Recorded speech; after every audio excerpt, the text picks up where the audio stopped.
Second day of top 8 qualies for the challenger. A battle for the last ticket is incoming any moment now. We are 12 minutes till the matches start, but we are on 20-minute delay, so you know what that means. Lemon will be joining me. Hope you enjoyed Lemon's and Salty's cast yesterday. We were casting with Nan. Today we will be covering one of the semifinals with Lemon, and Metal will be showing the game on his channel of the second semifinal. We are covering, as you can see, Угадай кто versus Firesnail. Sanvanter versus Жесткий Чел will be on Metal's channel. Don't pay attention to the caster, said that it was a bit switched up, so it will be on Metal's channel. And then we are casting the final between the semifinal winners with Lemon. Best of 5 series everywhere, and no lower bracket, so you lose, you out.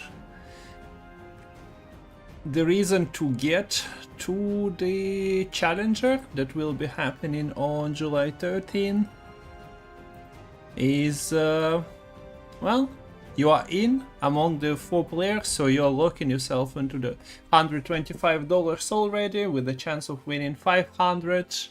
And we also had crowdfunding running. You still can contribute. At the moment it would be about $240, so let's go to the crowdfund. Yeah, it is more or less that. I don't know how the math work out for 245, but I guess somebody needs to send a $5 to the through the links so that the number is not a lie.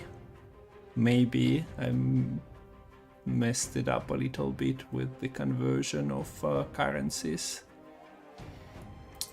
So, yeah, the bracket, the players, Угадай кто got lucky, and since we didn't have 8th player, got a bye in first round and quarterfinals.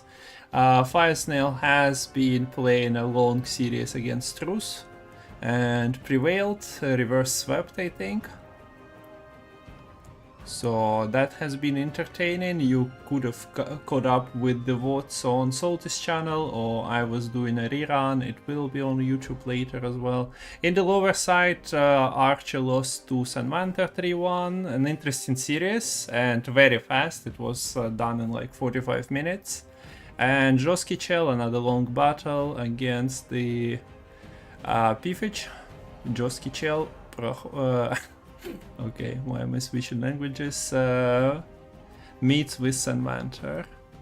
And we got a call from Lemon, so he will be joining. Hello, hello. Hello, hello. Okay, why is your volume lower than usual? Are you far from mic? Or is it me? I normally am. Okay, that should be better. Also, chat can confirm. Can you speak a little bit more? Hello, hello. Hello, hello. Oh, well, we're not casting on delay today. Why are we not casting on delay? We are on 20-minute delay. But then how can chat hear? Sorry, what? Wait, chat.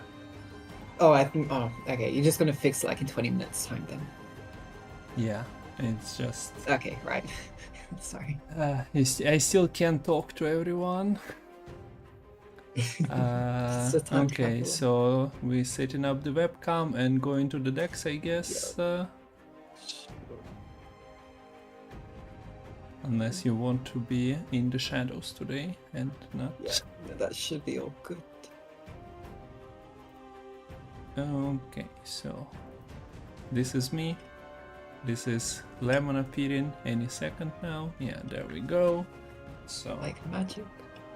We are ready to go, and yeah, I was just doing the intro with showing the bracket and talking about yesterday's results, but now we have some decks to look at, And I'm opening Ugadaiktos's decks, also known as Magna Boost on ladder, but name changes are prevalent in Gwent, so don't be surprised. I think one of the biggest wins he had was Russian Gwent Cup in the beginning of this year, so also not a newcomer to the competitive scene, maybe not official CDPR tournaments, but still.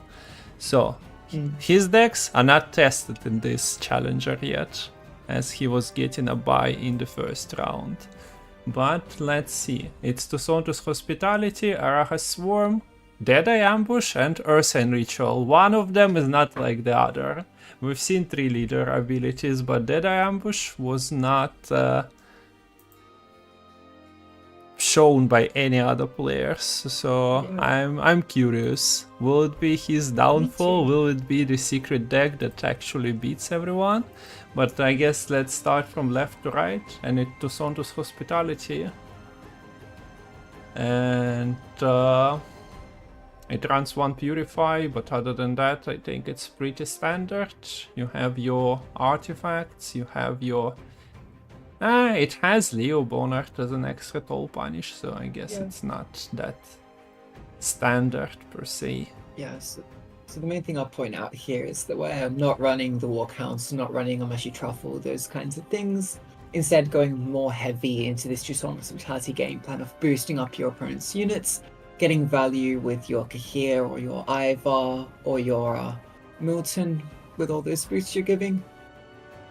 And then using these toll punishes to be like, all this boost I gave you, I'm gonna just get rid of that now and not leave you with very much else. Yeah, you should give some and take some.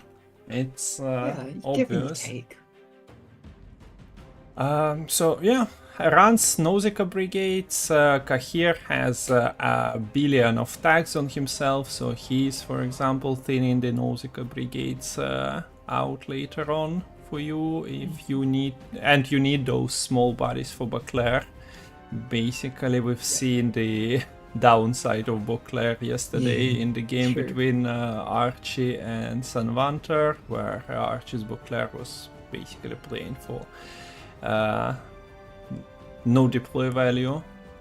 But yeah, moving on, we have Araha's Swarm, Tatterwing. We've seen a lot of Tatterwing recently. Yeah, I've seen heaps of Tatterwing. This is pretty standard version, I would say, running the double Night Wraith and the Indrega Warrior to eat them up. Otherwise, golds are more or less what you'd expect. We have Hive Mind, often used in the round 1 to try and gain round control. You have double Lara Doran with, of course, Lara Doran herself, as well as the girls into Ardgaith to pull her back and to instantly trigger her. That, of course, is great Swarm payoff when you have all these small drone bodies, which you're happy to boost by 2 each time you play the Lara Doran. In terms of finishers, we have the big boys in Morvid and Tatterwing. I don't want to get in a fight with them, and you don't want to get into a short round 3 against them either. Yeah, there is a Wolfpack as that 1-point body that you want, 1 Drowner to move maybe Defender out of the way, maybe some locked cards. Maybe it could heal. Yeah, so finds its value occasionally, but you are not really able to trigger Drive too many times. But since you are interested in a low power bodies, Drowner will fit the bill and the criteria. Okay, so Deadeye Ambush. We see Heist there replaced by Mantlet, if I'm not mistaken, card art, but that's a usual thing for Gwent. But this should be a devotion list, looking through it. Yeah, it's just that the art was replaced for the haste. But yeah, this is where the Eldane is coming into play. Transforming to 3 Heist Carcass. Instead of just transforming traps, going for artifacts in general. You have an interesting choice, like double hostage taker there, but since your deck is running a lot of traps and you might just rely on a few plus cargo in round 3, we might see some interesting steals here with hostage taker in round 1, round 2. But yeah, game plan is to get your Angus going. Maybe use cargo 2 times on it if you found your purifies, and then have big tokens and big point swing with Eldain in round 3. Yeah, so interestingly, sticky situation is probably going to be crucial in having boosts and trying to help win that round 1. And compared to older styles of this list, we don't have Vanadain Simless being used with the heist. Instead, you're going a lot more heavy, hopefully, I imagine, on the Angus, trying to get your Deadeyes up to minimum 4, but hopefully 5, 6 power if you can, making use of the Rhyhad Sapper Purifies. And that's very scary, because there's so many ways to spawn Deadeyes in this list. I guess Crash and Trap is coming into play occasionally against the Tatterwings prevalence as well. You can flip it early and just deny the swarm, so that would be interesting to see. I think players on the opposite side of the bracket are running Tatterwing, and we'll look at Fire Snail's list in a second after we cover the Ursine Ritual. Tatterwing there as well. Slight spoiler, but yes. Sorry, what? There is a Tatterwing in the Fire Snail's lineup, yeah. so you are right on the money there. And the last one is Ursine Ritual, and I'm not sure what is this Ceres' card art we see here, but Gwent works in mysterious ways. But unlike the standard version of Ursine Ritual, Ugadai decides to take a version that also runs Ceres and Krite and Draman Shield Maidens. So you got that extra tempo in round 1 potentially. Less than necessary amounts of synergy between Ceres and Swolblood, I must say, so you probably want to split them into 2 different rounds. Yeah, you definitely want the Ceres coming out in round 1 for that thinning, kind of replacing Portal, let's say. Yeah. Just going more for pure point slam there. 1 Dwimrandra, double Swolblood Priest. Priests have been played, but sometimes they are just replaced by things like Corsair quite often. But yeah, we do see double Priest here. Yeah, so yeah, I think the rest is pretty similar despite this Ceres being run. So yeah, interested to see whether it gets banned or whether it's going to struggle to get through like we've seen happening with quite a few self-wounds so far. Okay, so the match should be starting soon PM, so let's switch to Fire Snail. You might have witnessed the game cast by Salty and Lemon yesterday with Fire Snail against Rus, so decks might be familiar. Yeah. And it all starts with the Inspired Zeal, Demavent, Devotion, NR. Yeah. So this is running Temple to, you know, dip into that pool of RNG, creating some random Northern Realms legendary units. But there's a lot of really scary sort of threats the opponent needs to worry about here, that beyond what can maybe be created from Temple. You have Rafard's Vengeance, which helps thinning and playing a bunch of bronzes with quite a nice crew ability as well. You have the Black Railer, which is particularly good with the Inspired Zeal leader, and if you're able to have some Siege Masters sitting on board, you refresh her order straight away. That's a couple of pings of 2 damage happening all at once. Also the Radovid Judgment coming out, because this is a devotion list, can be dealing 5 damage on top of whatever you used your last leader charge on. It's, yeah, something the opponent be struggling to deal with. Yeah. And then of course a lot of siege engines, the 5-piece slot.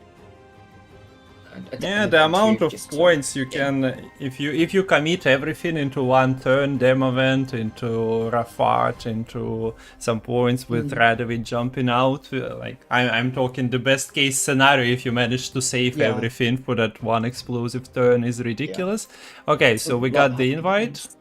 But before that, we have the Tatterwing list, just a couple of bronzes changed there.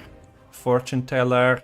Then we have Shoop, a version of Shiru control list. This is not your standard. Deck struggled a lot for Fire Snail in the match yesterday. It lost twice before finally getting through in the game 5. You have the difference is because there's no Simless in this list. You're trading the Simless for this Shoop and the Rodea. You have significantly worse point slamming. Like, you don't have this great big finisher you'd normally have with, like, say, a Simless into Armor's Workshops. So you have Zoltan to make up for a bit of that point slam. You can give him armor with your Mahakan Pass click. You have, I guess, Rune Mage and Rodea sort of helping there with the point slam a little bit. Shoop Stay Off is kind of just a toolkit, which with Rune Mage you're guaranteed to find whatever tool you like. Although some of those tools like the random Seize or destroy random enemy are still dependent on RNG. Here Evan Muzzle answers, one for something quite big, one for something a little bit smaller, and both sort of stop things going into the graveyard as well with seizing and banishing. And yeah, Shiru is big if it's able to be set up using these Guerrilla Tactic charges or maybe the Mahakan Pass click. Okay, so we must be getting in. I also set up the ban screen. We won't see any self-wound, which sort of makes sense when players play Statter Wing, but at the same time... are you in the game already? Yes, I am. Okay, so no leader abilities for me then. Okay. I'll keep you updated, but there's only 3 on each, so it's not too much of a problem for us to worry about. But yeah, I already have Skoya Mirror, although not really a mirror in the sense that both these decks play out quite differently. I'd be curious to see how Fire Snail tries to get use of this Shiru, because it's at 3 power, it could kill a whole lot of Deadeyes, but these Deadeyes aren't going to be staying at 3 power once we see this Angus being used. Scroll in the opening hand Fire Snail is going to be able to eat up the heist if Ugadai does use this Cursed Scroll to gain access to said heist. And we see a trap to begin with. Annoyingly, I can't see what trap this is with our 20 client observing. Did you catch it? Nah, I was setting up the player name, so sorry. Oh good, it's not a sticky situation, notably. I think it's a crushing trap, actually. No, there's 2 Incinerations and trap. I think this is crushing, which is really awkward play, but I guess the Ugadai just doesn't have much proactivity here.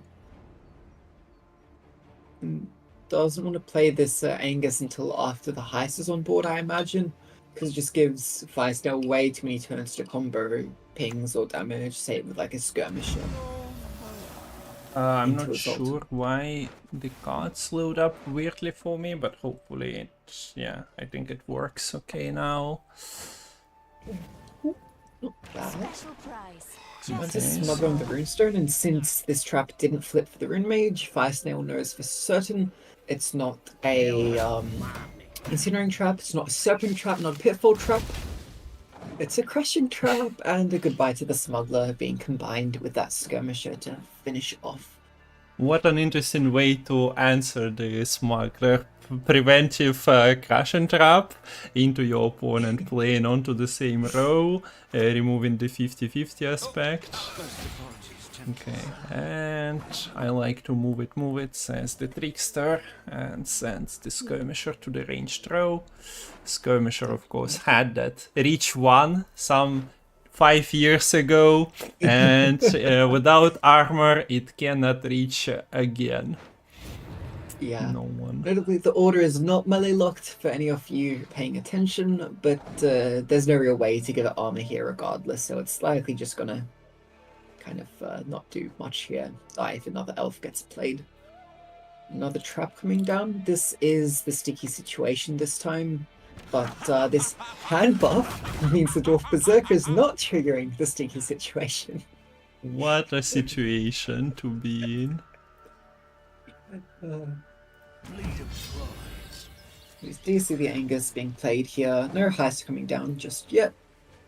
But I don't think you necessarily want to boost your elves up too much more, because you're worried about the Shiru. It's probably easier to have a Shiru at 5 or 6 than a Shiru at 4 in terms of setting up the boost on the Shiru.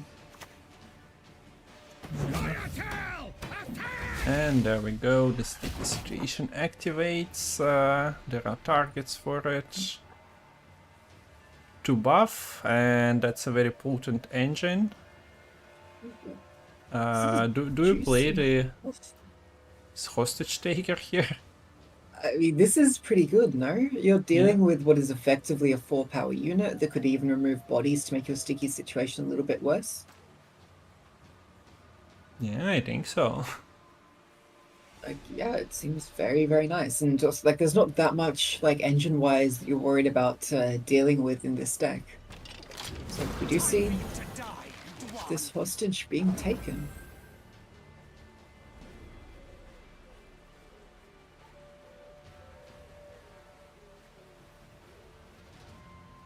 Sticky situation, able to get ahead here. Now this is 4 points per turn on this trap, which Firestyle has no way of answering. It's kind of an uninteractive engine. I guess you could kill the units on either side of it, but there's not even that many great ways to do so here, regardless, unless you maybe commit the Zoltan and some leaders, but that's way too much. And it's getting a little bit hard.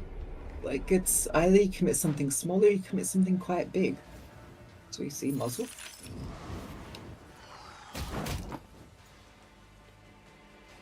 So I think Firestyle really wants to get this one uneven. You'll find yourself below ground. Yeah, would become costly soon enough. As in you'll have to commit Zoltan or Shu to get there. You are playing into 4 points per turn engine here. So yeah, sticky situation. Well, although the thing is, the sticky situation will dissolve away if Firestyle hits that pass button.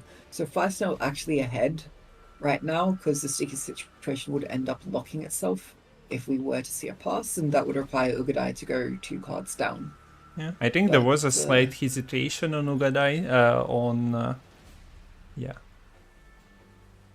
Ugadai's side.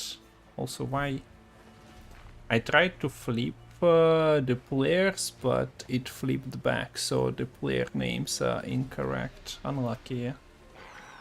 And yeah, as you said, there is the pass. And yeah, Angus goes into the graveyard without eating anything out of that cargo box, unfortunately. There goes the heist.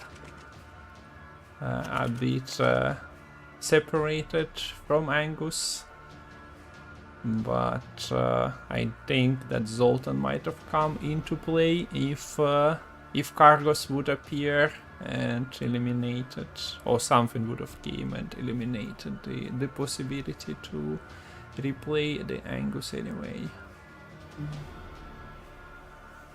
So Ugadai never knows what power Shiru is at, because you don't know where the smuggler buff went. Well, you do. We saw it already in the round 1, right? Ah, wait, yeah. And it only okay. had 1 turn. Yeah. Okay, the Berserker went out of hand, true. So then you're quite sure, unless the hand buff happens with Circle. Or maybe Radea? Yeah, Radea... is there a stratagem to boost by 2 though? Nah, like, only by I mean... by 3 and give 2 armor, right? Yeah, it's... Oh, but even then, the Dead Eyes are all at 4, right? So... Yep. So I'd use like all your leaders to hit them back to 3 power for the Shiru. Or maybe you try to Shiru like, I don't know, like this Venosial and Riordan or something like that. Actually, offering is a way to boost the Shiru by 2 normally, but we'd see that that wouldn't be a viable choice regardless here.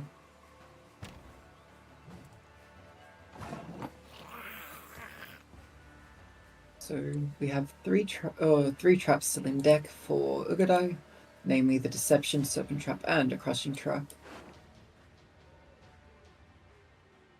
But this is going to be a sad Incinerating Trap with all the armor on whatever card comes out here.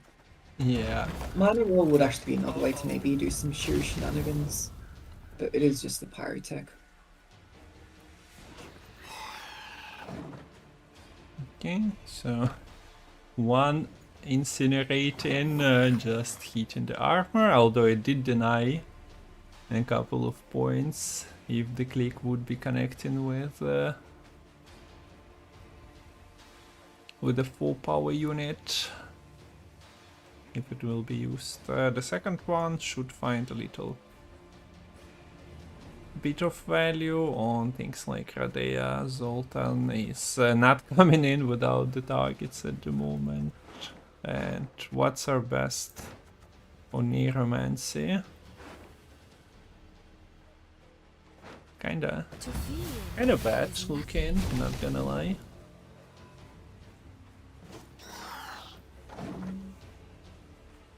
I mean, it could be worth it to go for an offensive verification if you're able to pick out what the deception is, perhaps. And considering the trap would transform into a 4-power Deadeye anyways because of the Eldain, it's not half bad. It's really only like a 2-point negative loss play to deny some trap. And considering you've seen both incinerating traps already, there's only so many more bronze traps before you start hitting into these more impactful gold ones.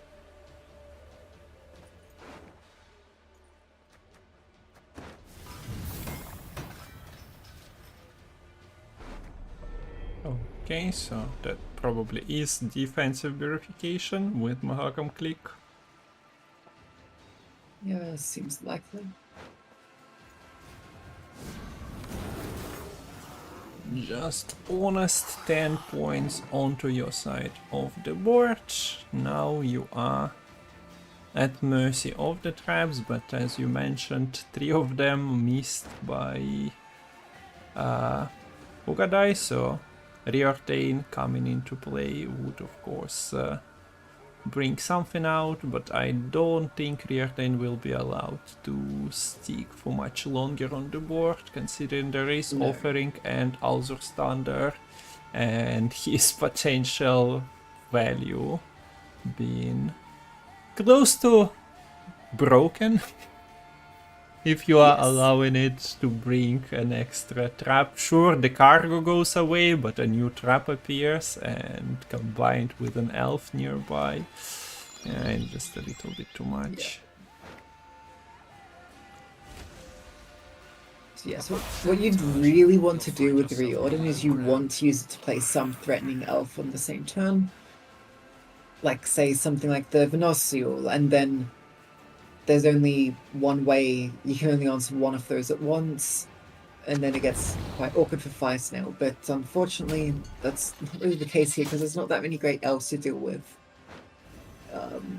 Or elves left in the deck here for Ugadai, I mean, and we just see the Pyrotech and offering cleaning up the board here, elves not getting much foothold. Yeah. There is... there are 3 leader charges still, right? So... Yes, setting up an elf should not be like the biggest problem next to the trap. Sausage Taker might get up to 4 power Cs, which is not half bad at all. Yeah, this is 5 provision Philippa basically. Okay, so you need to spare some leader charges to create pockets between artifacts, between traps, otherwise they are leaping prematurely. Do we see Alzur's Thunder here? I think Fire Snail's got to be thinking of how am I going to answer this Reorder, because... Yeah, true. It's a little bit harder to do so with the Zoltan. You'd have to commit a leader charge alongside it. I should see the Heatwave on this trap, so I'm probably thinking it was an important trap. That was the Pitfall trap. So, yeah, Thunder would have been a fine answer to that. We do see now the Deception likely coming through, I'd imagine. Yeah, should be. Because like you don't want to rely on this Elf, the tutor, needing to stick to replay him to then find the deception second. I mean, you'd love to get, say, the Serpent Trap on board, like force a kill onto this 10 power Elder Bear, but as I don't think you can take that risk. So yeah, it is the deception. And what else are we going to see? Yeah, I the imagine sad the part Heart you of mentioned, Hunter. you need a threat developed on the same turn. Not a lot of those. Oh wait, did they? Picks the deception immediately to play around the Shoop Artifact Yeah. Destroy. I might have preferred if you just held on that, because, like, yeah, sure, the Shoop can destroy the artifact, but then your Riordan sticks, so you get to replay him and get the Serpent Trap, get something else. Yeah, that's an interesting fork for a player to leave. Like, do you want?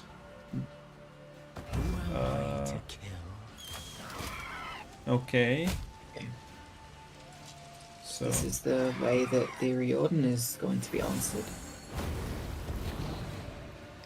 yeah, I mean it's not that bad, but burning force instead of putting your own units to 3 points, well, yeah, the math checks out, I suppose. Yeah, and you see this vow being clicked because this is the last turn to do so to get max value out of the full vitality. Also, I wonder if Fire Snail was counting the hostage taker value, because the Ridea was at 4 power. That would have been the best seize for Ugadai, but Yeah, there was room to seize as well, so yeah, correct. yeah. Okay. But instead, it's not the case. What are we gonna get here? Shoot Mage. Transform the Stunning blow versus assassination. Some spicy shoot rolls from Fire Snail. Yesterday's was amazing. I wanted to put like an hour of that highlight rolling before the start of today's semifinals, because that Zoltan's company was very, very good. I would recommend you checking that out. Ah, also, Carcass were there, so yoink, Shoop joining the other side. Not a bad hostage taker at all. Say goodbye to that body. So that's Zoltan versus Eldane, an unexpected rivalry. Yeah. Zoltan, of course, is coming into a battle without his wife. And needs to amass a good 20 points here. Yeah, I don't think Zoltan does it. Keep in mind there's no Eudora in this list, so the Zoltan is smaller than you might be used to in other lists. So yeah, it's short by 6. That trap list from Ugadai gets through straight away. Yeah, you mentioned Fire Snail, the Shoop list though. yeah, more Struggle. questions maybe being posed onto the Shoop list. You see that in this long round, the points I'm just not there. Yeah, you deal with a lot of these threats. You get a snazzy Shoop transform on the specials, but you just can't close it out. Okay, so an interesting start with a list that was not featured yesterday, as Ugadai was already getting a bye into the semifinal. And yeah, hope you guys are entertained by this beginning. We should mention that the second semifinal is being shown on Metal's channel, so shout out to Metal. You can go and like watch both of them simultaneously. So good. Technology hopefully is there for you. And then yeah, we are transitioning into the final after both semis are concluding. So Ugadai has Tatterwing and Tusontua Hospitality going against 3 lists of Fire Snail still. Fire Snail will be of course on blue coin this time around, and do we expect an R?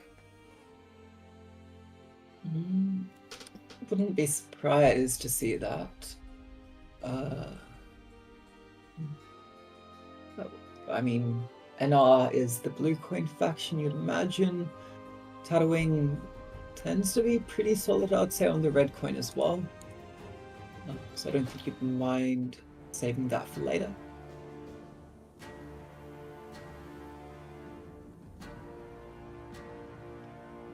But it is actually the blue coin Tatterwing.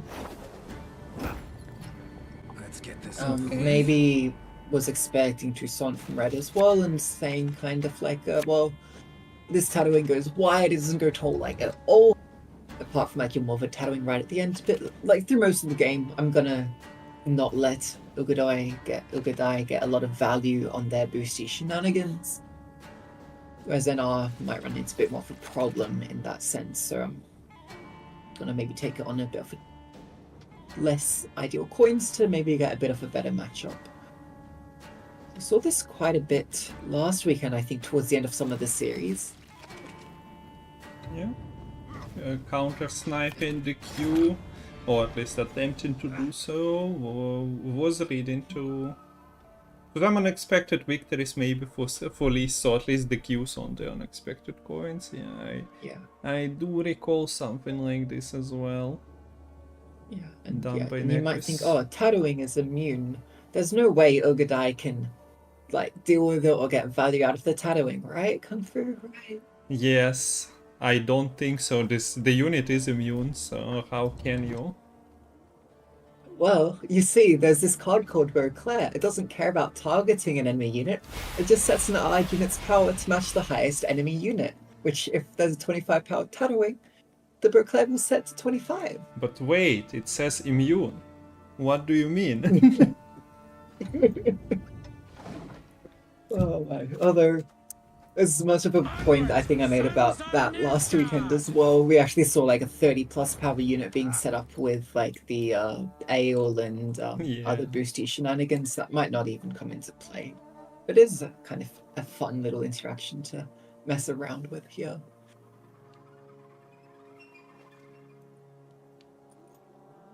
Okay, so standard actions. Although we do expect Hive Mind usually to come into play pretty fast from tattooing. Maybe Fire Snail knows something and tries to get away with not developing Hive Mind.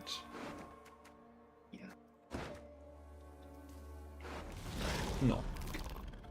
No, it was just one turn away from the start of the game, and here we get the hatchling into Kikimorph Worker. I think that becomes more and more standard unless you know that you want the engines immediately.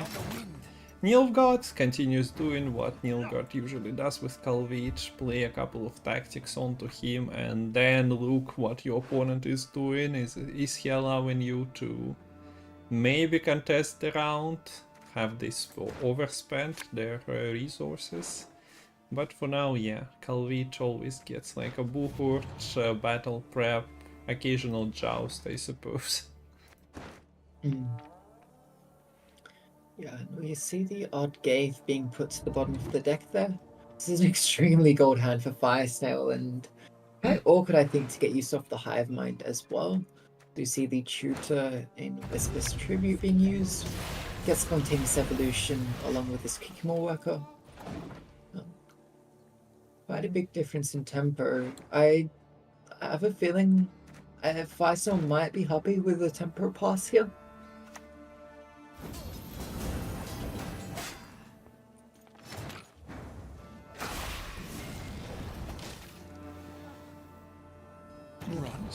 See the Frost. Of course, the row got built, so the Nagelfar crew is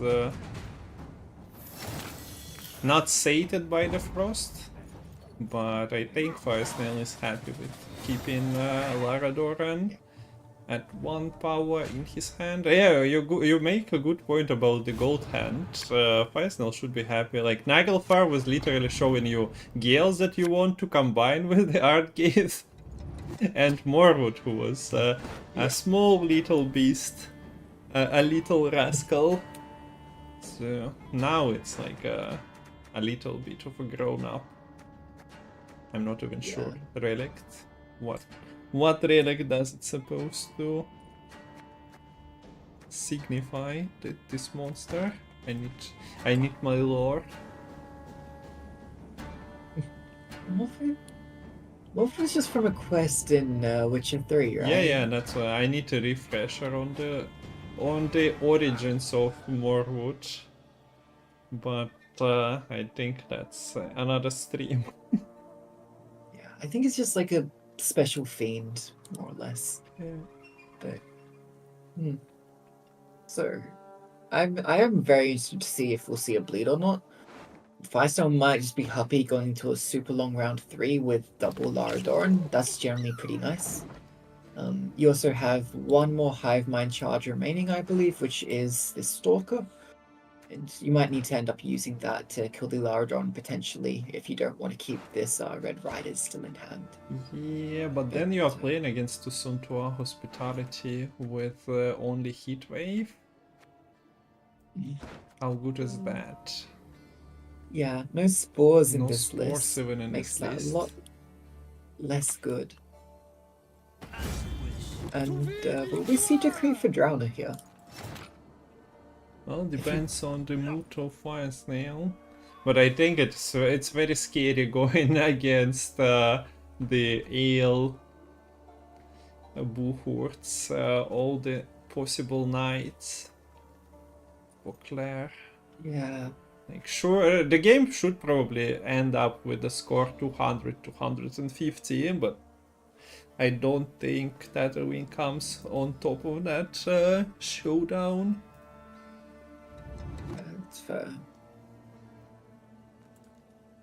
Yeah, and you would probably be fair in identifying this Jusant list as partly a combo deck. And naturally, bleeding a combo deck, getting some of the combo pieces out whilst leaving the others unplayed, just makes it awkward for them. Because if you're not able to play your combo pieces together, that's not much of a combo, is it?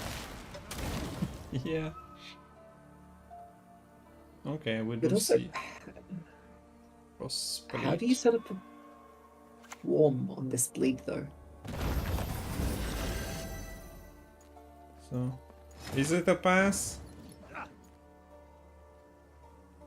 No swarm. Very awkward Naglfar decree. Still. Yeah.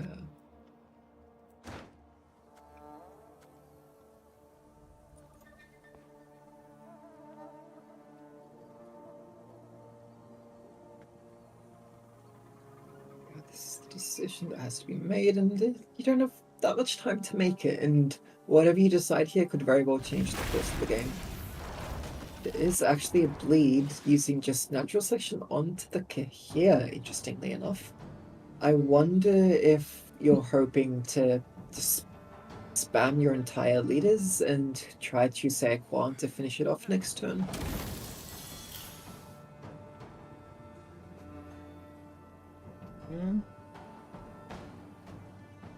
This type of bleed at the moment also doesn't look potent enough to actually get anything useful out of Ugadai, but at the same time, looking at the hand after the Calvit, maybe? It's a bit risky to develop Pulse City without flipping her immediately, because Consume exists in this list. Yeah. And also, the full series isn't even good here, because it just is playing for a battle preparation, basically a tempering. Maybe you are happy to protect the here with the tempering, but yeah, as you say, that would play squarely into the consume. Wait, actually, yeah.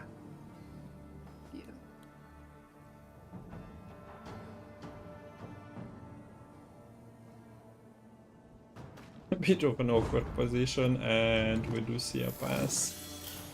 I mean, Milton is a big card. People always put in Milton onto their nerf brackets of Balance Council, so you got something. Yeah. But you gave up last say, and you really didn't get much in return. If you were down a card, you know they played Calvi. Could you not have just tried to value bleed at all here? I'm not I sure guess your with what hand was cards. extremely gold. You like have to hand is, I commit. guess, 2 gold. You have to commit full leader to get any Circ 1 value. You have Lara, but you wasted your Frost. You have Gale somewhere there in the deck, available from Royal Decree Naglfar, but at the same time, like, you'd have to decree for Naglfar crew there then. And you mentioned, potentially just moving Kahir. That should have been a move, probably.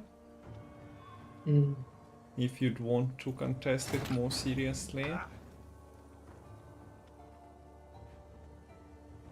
Yes. Now I really don't know what this decree is gonna find because it's stuck. The decree is just finding a bronze now. It's Because Naglfar Naglfar is through enough most to get the likely, girls. because you need to Yeah. to kill the first Laradoran and then do the guaranteed kill. Oh, look. Immune unit. Can't touch this. Dun, dun, dun, dun.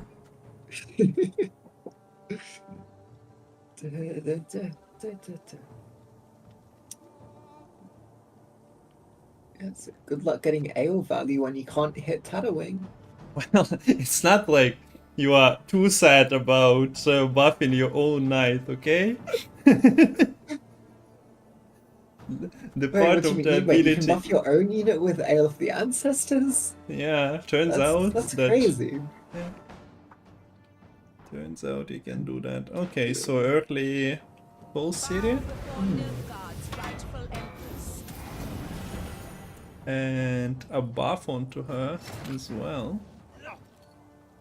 But I don't think you can. Yeah, we do see the decree. Is it in Dragon Warrior? That's a big point swing, so yeah. If the city, I mean, Yeah. would be allowed to exist. Okay. But now, yeah, as you said, the question is now for Fire Snail. Okay, great. You deny the full Siri, but how are you going to kill this one power Laradoran to start with before you go for the Gelzard Gaith line?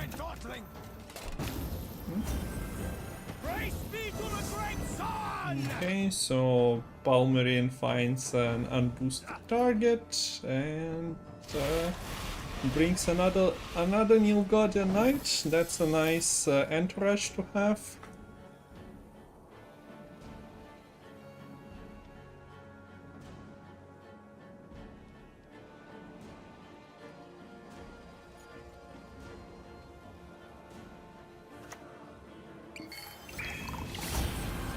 And the drone tries to become like an Endrega Queen, Kikimor Queen, something. It tries to evolve.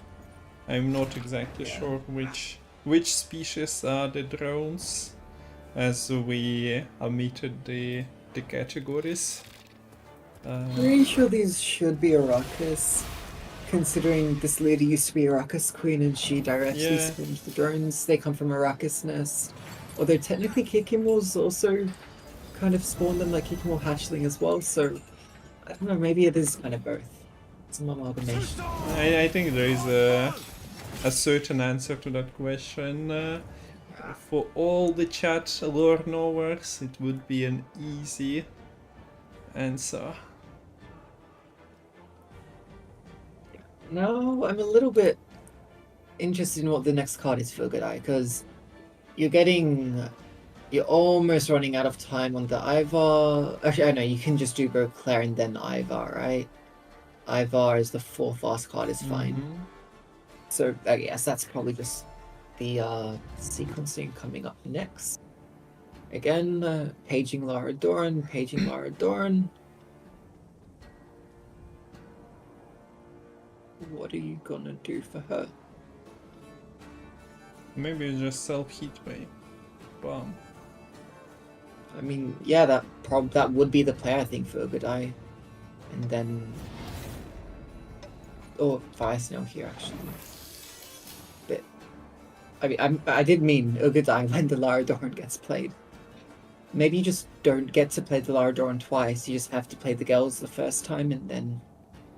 I mean, you can finish... Nah. Oh well, you have the tiger to do the damage, but surely with this Leo Bonheart being in hand as well, if you just play the Laradoran here, this Karathi Heatwave is gonna take her away as well. Yeah, true. So if we see two self heat waves in the same game here, that'll be quite funny. But yeah, I think... Wait, Beauclair targeted Tadawing. Yeah, I don't. I wanted to ask like what happened, but I'm waiting for the explanation. How is the immune unit? Although you barely see the immunity is getting targeted like this. And yes, it's Fire Snail lost the last save. You are not saving the Morwood from. Yeah, at the same time you are given the Ivor value, which was not really present, but as I mentioned, that seemed like a doomed matchup. We've seen it before. Yeah. At least think the it could way have it gone a was lot- played. Yeah, it could have gone a lot better if we actually saw Swarm in hand and a bleed established. But it just was not pretty. Going to that long round, you sacrificed a card only to get the Milton out really in the round 2. I guess you got the hit, sure, but Adriana basically just deals with the key here regardless. That's why we saw it committed in the round 2. And yeah, not a good showing there for the Tatooine. But I think it was always going to be a struggle to get a win against that Tucson hospitality list, so you're probably fine with it going through regardless. Just gonna need to look to get your wins against other decks. So 1-1 now, correct? No, Ogadai won Or two. with the Oh no, Elves that's Ukudai, right. and won with Tucson Hospitality, so Okay. Fire Snail needs to reverse sweep it once again. And wasn't it Tatterwing that he beat 3 times in a row? In a game against, in a match against Truce? Or was it some other deck struggling? It was, yeah, it was. So he has the experience. He got Tatterwing exactly where he wanted it to be. I mean, some of those matchups were super sketchy. For example, that should transform into the Wilson's company. Yes. But if it's... I am aware, but we need to keep the intrigue. So Well, there that's the we matchup go. we're going to see starting with here. So getting it out of the way straight away. And this is the same coins as we did see sort of yesterday. Okay. That high roll was so good, especially with baiting people who are not potentially up to date with the rework. A slight rework to Zoltan's company and the Zoltans. So instead of spawning 3 guaranteed, it spawns 2 and then increases. So yeah, that was a pretty spicy thing to do. And do we see should transform in this one? You can deny like more wood, but doesn't sound as good. Yeah. So it's let's just say it's good for the tattooing player here to actually have the hive mind in round 1. I think one of those games yesterday, Roos did miss it, and it was just sad because it made it so much harder to contest. But So- it goes straight away because Grill breaking into the hive, and good luck keeping the mind together when all your drones are getting heated up. So Nice scroll through. a delayed kill on Kiki.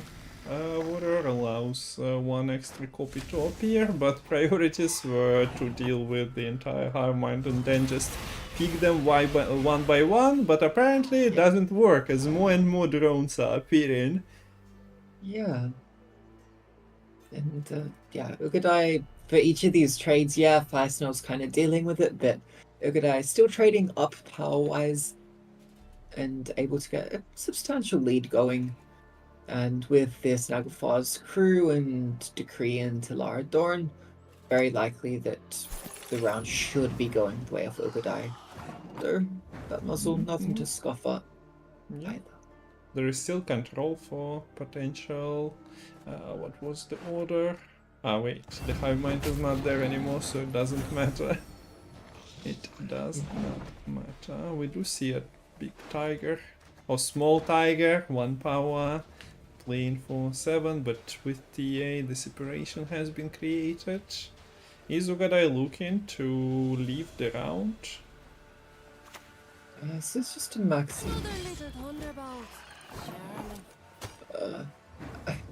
I strongly dislike it when there's both the Neuromancy and Maxi in hand, because my brain, when I'm spectating here, takes way too long to figure out if this is a Neuromancy or Maxi, and then by the time I'm like, oh, this is Maxi, I don't get to see if it's the golds at the top or not. Did you do a better job there?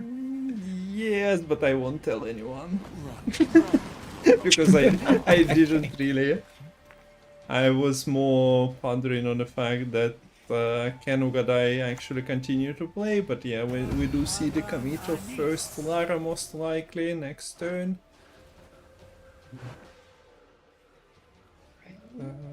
Yeah, I'm surprised the Spontaneous Evolution didn't come out first. Oh, I'm feeling sleepy, grumpy, dopey, and bashful. Significantly lower ceiling on that Lara Doran. I think a minor is the choice. Don't think that the boost is really doing too much more here. So much spite. I think Ugadai in one of the games kinda, or Rus yesterday, kinda struggled with the swarm. Maybe Ugadai, yeah, wants to keep not only leader charges but also spontaneous evolution. And so that's the last one. To be fair, we did see Enerakus and Spontaneous Evolution already, so that's sort of half your swarm organics already played. Wouldn't be surprised that that would be the case. I'm also surprised that we took a Kikamore Warriors this first card rather than the Hatchling, because the Hatchling does help a little bit more establishing the swarm. Now for Fire Snail, the question is, are you going to be able to catch up here without committing the Shiru? That Shiru is the king of the matchup. 3 power elf, but burns everything. Okay, Squirrel does deal with the Hive Mind, but with all the infestations, you better call Shiru. It burns them, and yeah, the point gap is sizable enough for Fire Snail to consider passing instead of using Shiru that you sadly cannot replay. Would have been good if Shiru was like 9 power, 9 provisions. I'd definitely try out Renew Shiru. So, now there is a last say here for the Tattooing list, and I would not be surprised if you just take that last say into a long round 3 and last say this Gel's Ard Gave to have the Lara Doran as the final play, and you don't give a chance for the Shiru to get that value against your whole swarm. It's a math problem people need to solve. As we predicted, yeah, we do see the snap pass. Does the Shoop, this control list, have enough points against a full board of 1s and 25s? What is this? This they are playing for carryover, giving Zoltan the ability to think. Of course, there is a heat wave. I guess not confident you draw either the Shiru or the Redea and up to just mirror there. That's quite interesting.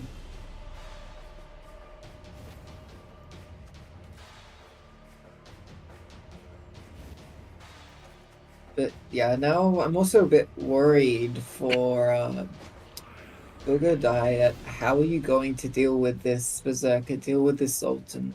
Because these pings can do a really good job at just destroying your swarm prematurely. So yeah, it doesn't matter if you don't give a chance for the Shiru to get value, if your whole swarm was kind of picked off slowly over the course of the round. I didn't notice what was Mulligan, so that the power stayed in hand. Thunder was mulliganed and offering. I feel like against Nagelfar crew, it's a bit weird. Maybe, I mean, the Nagelfar's crew isn't really boosting that much either. Nice roll. Fair enough. Because yeah, keep in mind this Ardgate should be coming down at the final turn. So the Navafire is really only going to 3 power, I believe. So Berserker once again. I keep seeing this in the competitive matches. He really hates the raids. Wait. There's no girls. There's no access to the second Laradoran. Yeah, we kind of defaulted into thinking that that's gonna happen. Good point. Now 3 cards into round 3, we find out that sometimes Gwent does bamboozle you.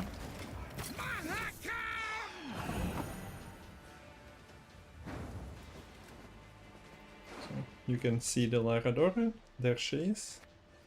And then she goes, "Scales, my beloved," and nobody answers. Huh. Well, I'm not sure how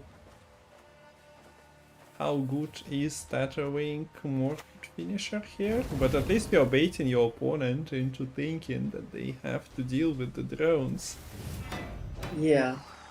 So you see huge plays coming through onto this. So are you gonna heatwave this? I feel like you should know that the stratagem likely went onto the Zoltan, and you should save it for that since, you know, the Zoltan will ping endlessly. Yeah, it's definitely a big play to remember that Radea was just on for in round 2 as a carryover value, so you probably are thinking about... No? Okay. Just a Berserker. 12.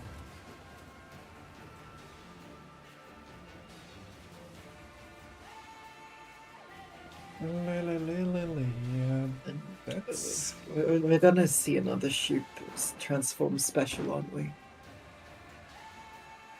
Yes, just because that's Fire Snail's signature move, we have to. I hate because it actually makes sense here. Because, yeah, like, you can...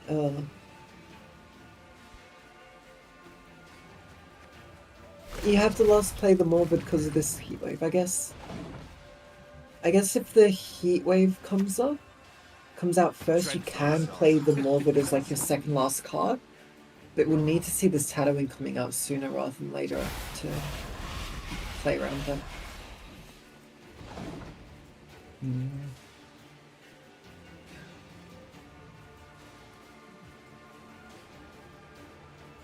Not the best Zoltan. No. Like, you're not getting full value. Even with the pinks, also it is delayed. Might have expected it a bit earlier, honestly, for the pink value. Yeah. Instantly See after it coming the down. heat wave. Fire Snail should be happy. I'm dealing with them drones. I'm just denying potential Lara boost. At the same time, well, there's still 5 leader charges and you need some board space. Good. So we see this Tattooing out. That means Ugadai is a little bit more resistant to any shoot shenanigans. The odds are just not there to go for like a shoot run, destroy or seize with this Tattooing being the target. Even leader just to play around if you like. Yeah, if you want to spend 3 leader charges to improve your chances a little bit, be my guest. But yeah, probably not the place for shoot magic. But yeah, as I mentioned, this is the mathematical problem. Like, does the Shoop deck actually have the points to put out onto the board? Of course, with Larador and Finisher, it would have been definitive no. But what about... Like, this hit wave is still not hot. Unless the Morphood is getting played. Okay. Do you see this Shrew being held in 3 now? Do you see the line? You bait your opponent into moving your Shiro and setting up a 1. Bam! This is the 5 level structure play. Also board space. It's fine with Zoltan Pink going to anyone. Yeah. Yeah, so now Ugadai needs to play around this Heatwave or Shoop. In fact, Firestyle would have been so much better off if one of these was in deck, because the fact that one of these is discarded or played now will give Ugadai information, and Ugadai can then play around whichever will be the remaining one. So, because yeah, like I mentioned, the Heatwave was in deck. You see the Shoop, or you just see another card that, like, let's just say, I don't know, this Right Brigade being played. Then Ugadai doesn't know to play around the Shoop Transform or play around the Heatwave necessarily. But yeah, it would be interesting to see. So what's the Shiro numbers? You can burn a 6. You have enough leader charges. Or not. I kind of feel like you're better off actually Heatwaving a 1 there, because you would have still had the chance to, you know, Shiro the 6 regardless for free, basically, because your leaders aren't doing anything else. Okay, let's go. It's still Shoop, right? Shoop Mage, I mean. What are you doing without I mean, Shoop it Mage? has to be. You have... what, 9? Okay. You cannot set up Shiro onto 18, even with the Shoop buff by 4. Goes to 7, yeah. Yeah, Are you ready, guys? actually, Shoop Hunter I think is slightly more consistent. We go Shoop Mage. Trickster playing a trick onto the Fire Snail, and where is the emote? Also on the Ugadai's... Ah wait, it's still not his turn. The coin did not flip. Yeah, right. We might just have seen the first official Alt F4 of Metal Gwent. You can't blame the Shoop for trying, but yeah. Well,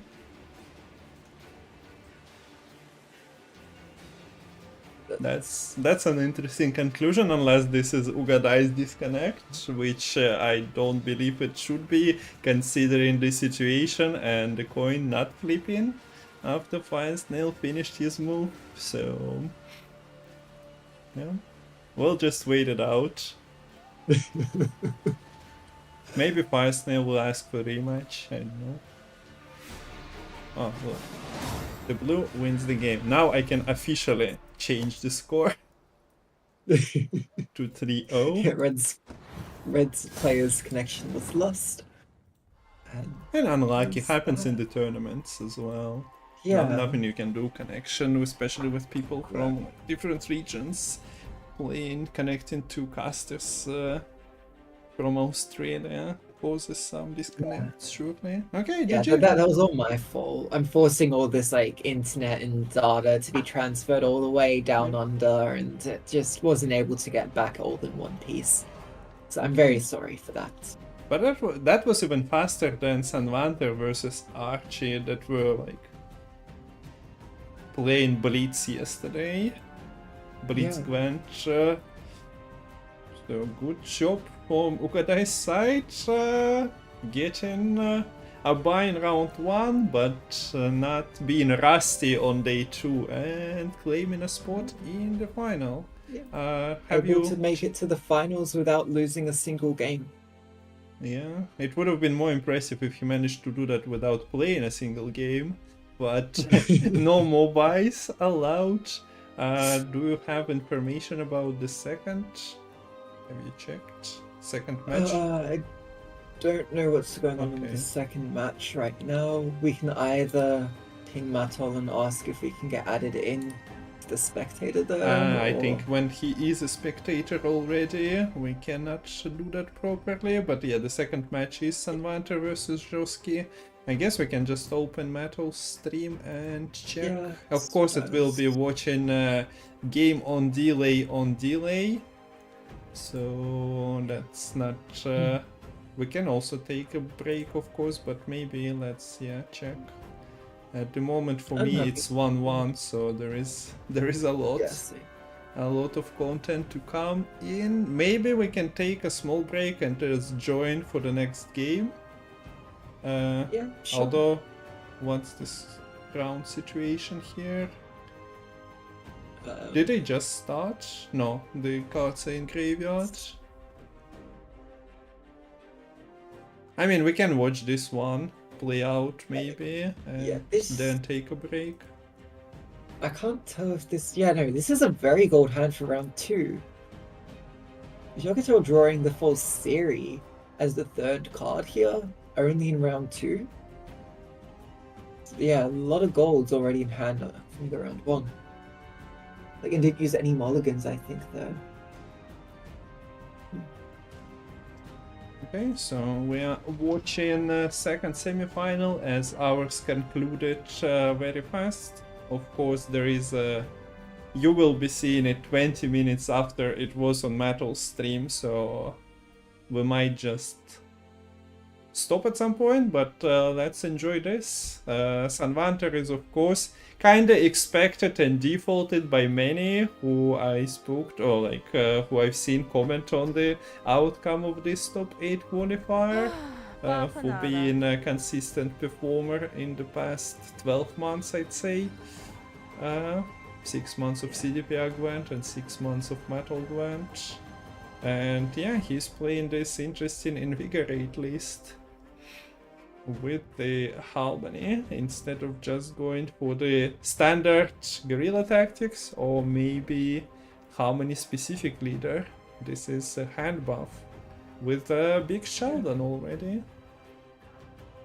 Yeah, tired of the guerrilla tactics, it seems Sanvanta decided to monkey around with this Invigorate deck. Good. There's a bit of movement in here as well. Okay, so Kahir is going to 10, Sheldon Skaggs only dealing 8 damage. You can of course hand buff it more, but hand buffing stuff tall against Tucson's Hospitality is not what you want to do. Instead we see maybe a search for movement, and the second backup plan is providing exactly that. So not only... That was a movement roll from the backup plan, right? Yeah. Oh my gosh. Well, he had two of them from Seamless, so... One was bound to hit between the Trickster and the movement. Yeah. You just have to believe. If you're not playing Monkey Tactics, then you have to roll the Monkey Tactic card.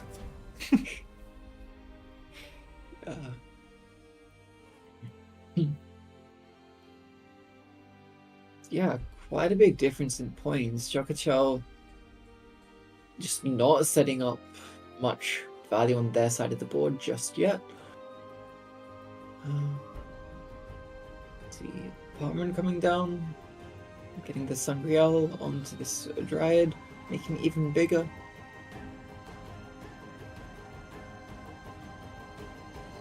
It would be nice if Ale of the Ancestors worked with Sangreal, you know, because that's another alcoholic card, but sadly, even if it did, the infusions would have been purified before the Sangreal goes through regardless. Yoink.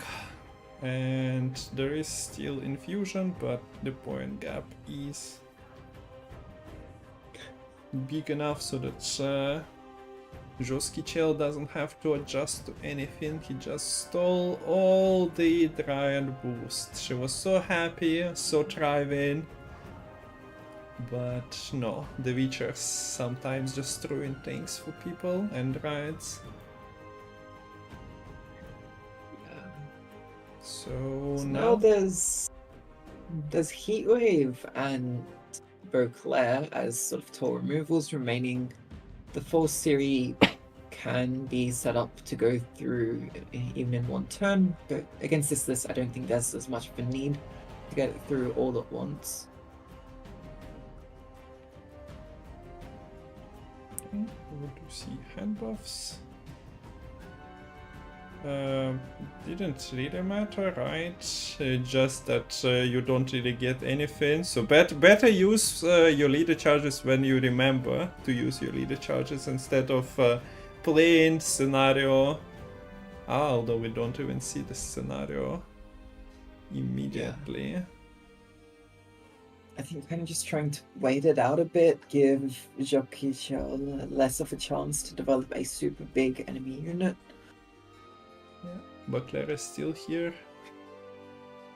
But to be fair, like between this scenario and this Antirian growing being an engine, it would be more or less the same. Yeah.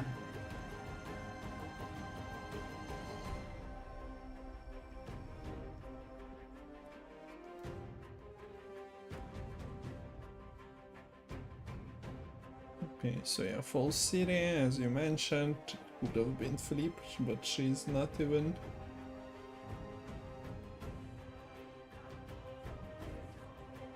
Oh wait, she couldn't be played and flipped immediately, right? Because there was no Buchwort in the graveyard, that's why we've seen. But yeah, it could have been set up, but Sanvanter is, or Joski is not concerned about any consuming, locking, or actions like this, and thus we see that whole city is just slowly growing, waiting for her turn to flip. Scenario heatwaved, a big unit gets bigger without Sanvanter putting any effort into that. Yes, no, that means it's only Beauclair reset on the order to be the sort of tour move remaining for Jockey. Means like these harmony units are able to go through pretty freely. I'm not sure what this Call of Forest is going to be finding.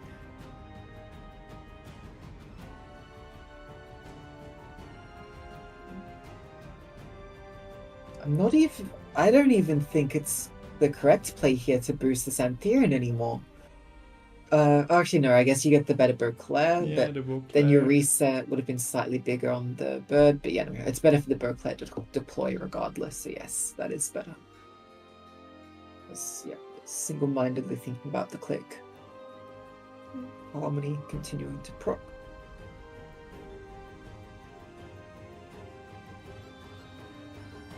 And there's a distinct lack of small units for this Beauclair deploy to actually hit. It's not ideal to be hitting this Nilfgaardian Knight, especially when it keeps just getting boosted by this leader. And there we go. Sheldon Skaggs says that he's seen targets taller, but at the same time with False City flipping, it doesn't really matter that much. The new target for Beauclair's deploy is there. But And also kind of nice that this Guillaume on the order with the Grace could still Harmony. No, it doesn't steal the Harmony Infusion. yeah. Wow. Just letting it go through. Okay, so we do see the Buchwort, we do see the reset. Now he does. Now Joski sees all the clickable buttons. And this is an 18-point birch, buffed by 1. But Yeah, not enough. Once again, Why? Beauclair build of this hospitality has been performing very, very well. Right. So it's only Selfwind remaining for Joskicho. Dunvant needing to get a win with both this Invigorate Harmony as well as the bounty. It's this. What bounty is Dunvant playing? It's a Golden Mecha from memory. No, it's I not think that he's very playing the good. Heatwave version. Yeah. So you have your Heatwave. You know, just banish a big threat that your damage wouldn't be able to deal with. So likely going to be Sigvald or Geared Draco Turtle. Most likely the Sigvald or the Draco Turtle, since those can be brought back with the Sigriffus Right. I imagine you'll also really need to establish round control and bleed out those other threats which you're not able to deal with. You'd like to get a short round together where your Brute and Ignatius Hail will just be able to outmatch any sort of Spellblood's potential. Okay, so card is spinning, and this is a chance for Joskichel to get there to the final, knocking Sanvanter out, as there is no second life for players. This is a single elimination. So let's see if he succeeds. So Sanvanter is capable of winning 2 in a row.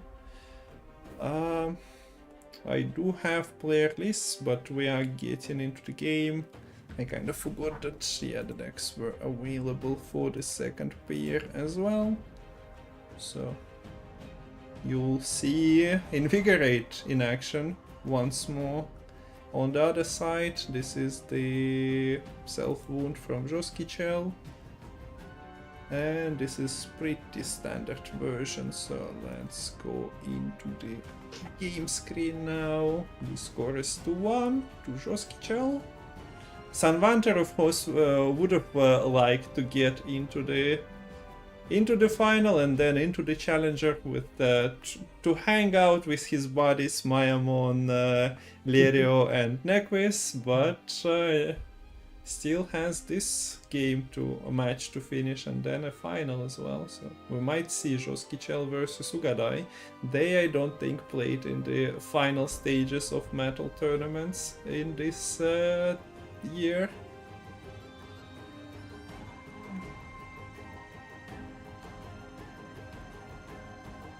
Also, I guess we can do the... This is Maxi. That was a few golds towards the top. Notably verification as well, which you'd love to use onto Sanvanter's scenario.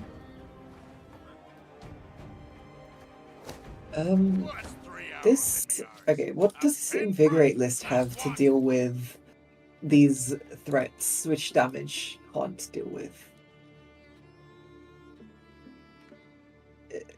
Are there poisons? Is there heat wave? Nope.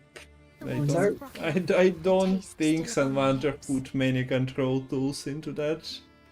There's the similar sub backup plan and the Shelton Skags. That's kind of it, unless you count like Pavko Gale pings. So it's going to be imperative that Sanvanter bleeds all hell out of Joskichel here. Otherwise, I don't see how you can win out in a long round against these self-wound problems. Yeah, but the deck wasn't banned, so certainly Sanvanter felt like he has a shot against the self-wound. Looks very scary, I must admit. Yeah, No mood for jests.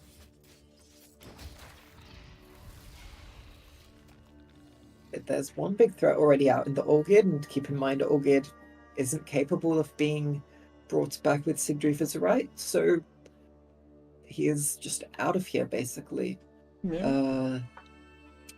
Could be comboed with Knut. This could be a very early Knut or Joskichel, and would probably force out like a similar backup plan. Yeah, this is literally devotion for Sanvanter. He's running the Oak Critters. Yeah, the Oak Critters are there. Yep. I forgot to mention that. It's cute. But look at the value though. So good. Look at that. A unique tag for your Harmony, doing the bleed and spawning the second small unit? Yes, please. At the same time, card like Cat Witcher is probably not really doing you any favors against the self-wound. Yeah, so, I don't know. Okay, so yeah, Knut. Joskichel felt the threat of waters and responds accordingly with committing the Knut with Olger, but as you call down, have you considered playing yourself in the final Slamon or like in the final stages? The players have you not. always use your advice. Yeah, I don't think it would be fair if I was playing, you know. I just have too much experience casting this year. It just wouldn't be close. Yeah, Step Yeah. and let us settle this. that's true. Just are you saying that you're ready to play the grand finals with with only the winners of Metal Tournament? With Yeah, with a big certainly. stake. That's yeah, that's definitely where I should be going. I'd get destroyed probably. Yeah. But yeah. Okay, so Sanvanter did That's- get a win in round 1 and gets the freedom of bleeding, gets Skax into his hand. Not Cannot be hand just a buffed win. too much. Yeah, not just a win here, but a win on even. Yeah. So that is huge against Self-Ruined. Already now the Draco Turtle is on board. You don't really have a way to deal with this location, which is why Joskichal has been very happy to keep double Doom Viandra in hand. And it's like, I don't think you even need to use the Sigrifer's right on this Knut this round, most likely. This is a scary thing about taking a devotion list like this into a tournament. If you're going to be happy to not ban this Self-Wound. Yeah. You only got one ban, so surely Sanvanter seen something more threatening that he decided to lock down. Okay, so great sword with at the moment not that much damage coming in, no random pings, so value shouldn't be that great. Yeah. Yes, and Manta, don't know Wait. if they'll really be able to stay ahead here. Might just go for more of a value bleed potentially. But yeah, we'll see how well Sunvantra is going to be able to keep their finger on the pulse, and how well this tree critter in hand is going to be able to keep nibbling on this finger as well. I prefer elves, dwarves, pixies even. Or Oak critter. I kind of screwed that one up.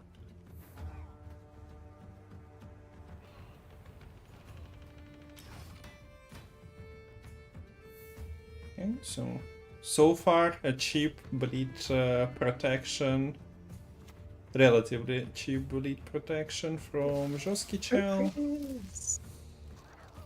Has Mardroms, has the location that he can refresh. Catwitcher, as I mentioned, doesn't look too big of a problem to deal with. You just look at him, jump back and forth, and potentially bring you some extra points if you have Joskichel.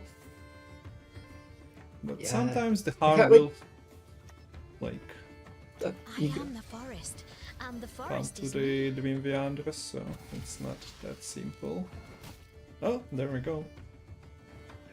I Plus was gonna 2. say that in the Witcher universe, the cat witches are known as like kind of the least moral of the Witcher schools, right? Happy to kind of go against their morals for a bit of extra coin, and I think that's exactly what this cat witcher is doing to Sunvanta. And not standing up for Sunvanta and letting its pings turn into points for Joskichel. Yeah, got a little bit too real there, I think. Poor little Percival. And I don't even know if the Skags is doing much in this game. Does Sunvanta just play out the Skags here, try to force something out and shorten the round even more? Hope that a short run with Snow is going to be enough, because if you force the verification out onto the Snow, that's a huge tempo loss for Joskichel. And also we can talk about the draws here, because we can see the hand, and Joskichel will need to draw into Svarblood, Totem, verification, whilst only having one tutor in the Neromancy to find them. Yeah, That's there a lot was of no things to maxi make. played, right? There was, Oh, and I think it was shuffled or didn't keep the verification. okay. Maxio's Yeah, yeah. played Mhm. turn 1. 'Cause Fair enough. Okay, that's not gold. This is a gold. No. And you get only 2 mulligans. Ah, there you go. Okay. I guess the Heatwave can do it instead of the verification as well. But probably wouldn't hate having the verification either. That's Okay, no maybe colors. bueno. Is it good enough? You do get your Sigvald location click. I am one with nature. Are you?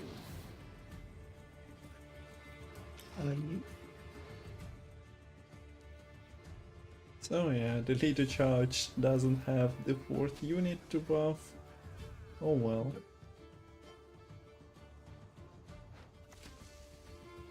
The waters of Broccolon, their taste still upon my lips. So is this a game losing Peller? Or does Joskichel have enough? Forward coming out now, yeah, to have enough reach to kill off the right fledgling there makes sense.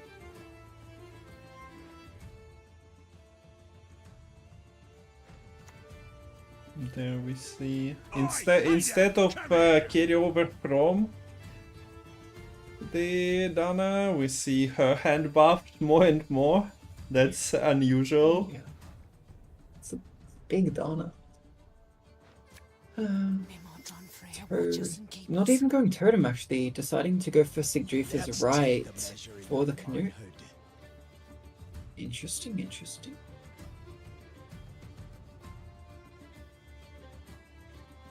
How are you going to get the Canute to his Berserk here though? Because are you going to just use the Canute to trigger this Bear Abomination this turn? And then use the leader? Bam, bam, bam. There we go.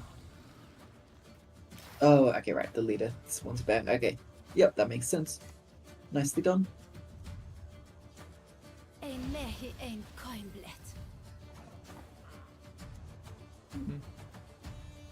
It's very close. Yeah. But Curious how big this bird is. For The some bird Hunter. should be big enough. Also self-damage being somewhat detrimental, I guess. I mean, the bird we've seen in the last game was what, 19?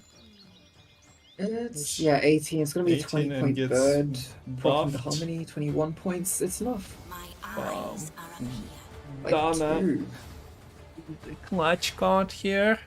And it's 2-2. The thing is, the next match is starting in 10 minutes, so we don't really have time to cover the final game here.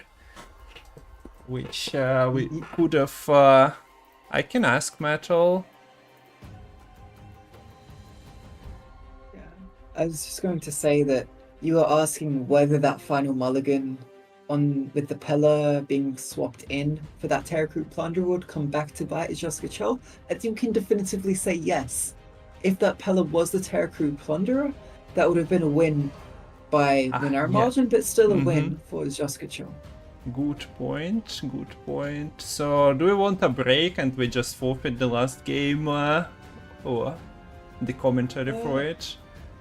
Or... I don't mind, it's up to you. I already had a hot drink, so I'm ready and raring to go with whatever you like. Okay, so Metal said that he can delay the stream. We can... okay, we can commentate on this. Well, we've not had enough. So we'll watch the final, then take a shorter break so that players who are competing in the final don't have to wait for too long. Yeah, we'll provide the commentary as well, especially since 2 matches were happening in the parallel. People might have not jumped between and took their own break. So yeah, the bounty against the self wound. How is Bounty's hand? Yeah, you'll have to see some coins come your way, something goes into your graveyard, and yeah, you ask your opponent to show some activity, proactivity.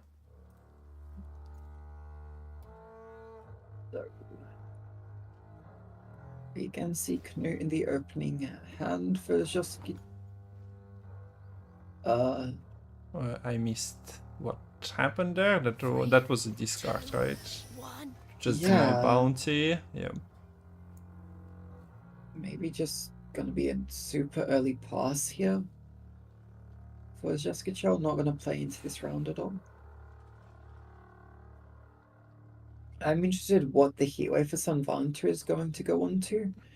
Is it going to just... It might just go onto the location, and then you just use the bounty to deal with the Knut as soon as he comes onto the board, and then basically say, well, okay, if I do this, my opponent, Joski Child, not going to be able to deal with any of my bounty threats, bounty givers, whatnot, and I'm able to just run away with the game. Yeah, might not even feel the need to bleed if you do that. Yeah. Interesting situation here, as Joski is discarding his cards, but at the same time Sanvanta is like, you are at 0 points, want to discard another one and maybe challenge him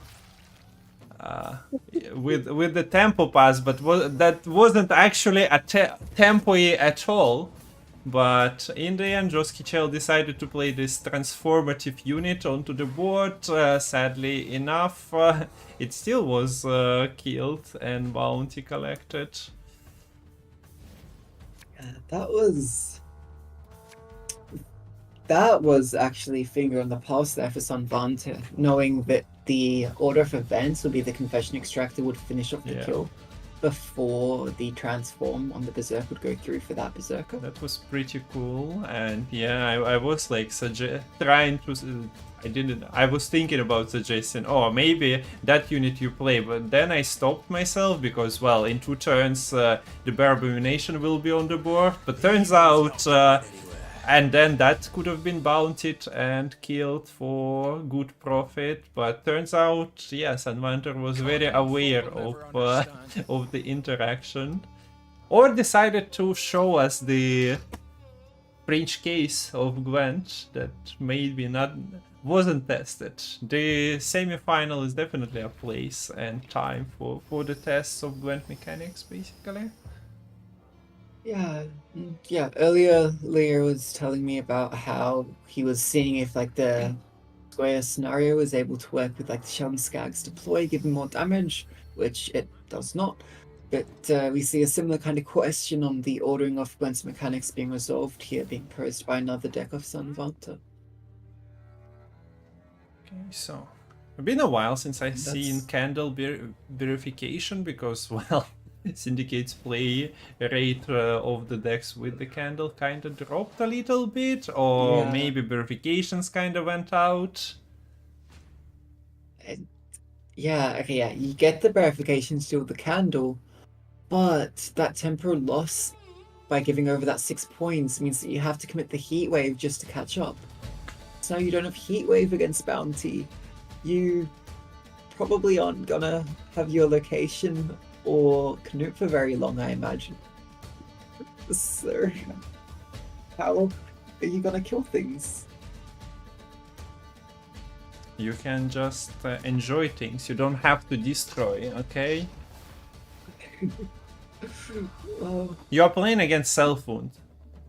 Oh wait, no, the opposite side. Yeah, I was leading to like Self-Wound might just destroy itself, but you are playing the Self-Wound, so... Yeah.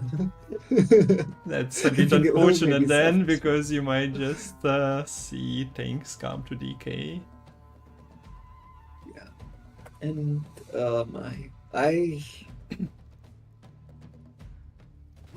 yeah, like if all this bounty stuff just lives, I'm not quite sure how you're going to be able to stick your sort of auxiliary pieces to your Self-Wound. Like, okay, you'll get your all-geared Draco Turtle, most likely, Sigvald to stick. There's still Heatwave and Menge, so they're not even guaranteed to stick for long, although Heatwave might come onto the location. Yeah, but Joskichel is not even setting up the location as of now. Just develops an engine that he can click with the totem each turn, which gives bounty even more freedom, I suppose, but nothing to really bounty at the moment. Bounty properly at the very least. You might just Menge and leader this boat. Your leader should be at 7. That you might can get be the the confession mood. extractor as well.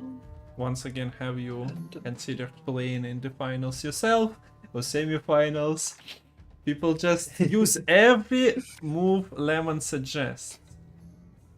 Yeah, I mean, I know we're meant to be on like a 40-minute effective delay right now, but it doesn't feel like it, does it? Yeah, true.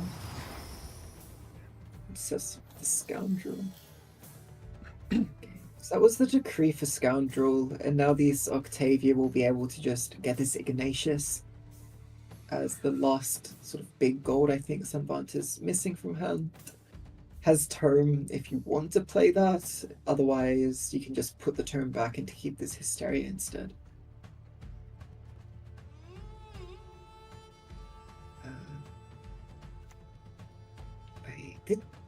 Just get your kept the Dwen. Yeah. So that's 4 points. It's so sad that she doesn't have the synergy with the Soul Blood Totem because of the order refresh taking extra turn.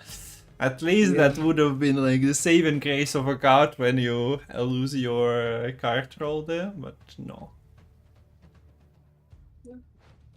Coins keep the game running. Clink, Okay, clink. so do we want Arcane Tome in this situation? Answer is apparently yes. Yep. We're not scared of Mardroms, but if your opponent keeps clicking and your bounty stuff is still on the board, you should be a happy player. Hey, there Let's we go go. for the boat here. A target. Now is For the quest. yeah, for removal, you have. It's so funky, like having the Caleb Mange surviving, you can do a lot of stuff. Yeah. But at And the moment, no, it's not enough coins for the kill. And you don't care about the ship until you start playing units. So yeah, Gwentfinity, very powerful card. But one little hit wave. And the thing is, since you're playing Spellblood, this Gwentfinity basically just plays for 0 points. Yeah. Unless you play her as a finisher. Yeah. That's a whole nother problem. I also want to point out Sanvant using the 2 boost of the Octavia onto the Menge the same turn the Olga was played, ensuring that it stays out of range of this Canute. Now we see Sigdrifa's right to pull back the Sigvald. Okay. Glory to Svalbard! That's... Huh.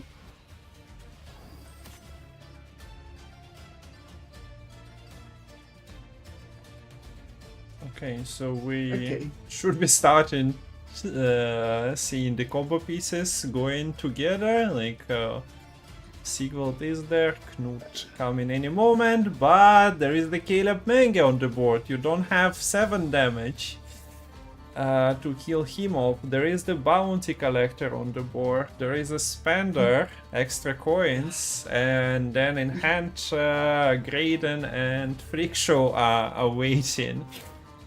Leading to the big finishers as well. Okay, do we see a offensive click?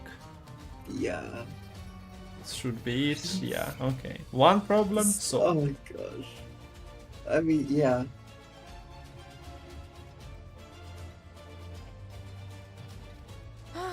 Bafanada.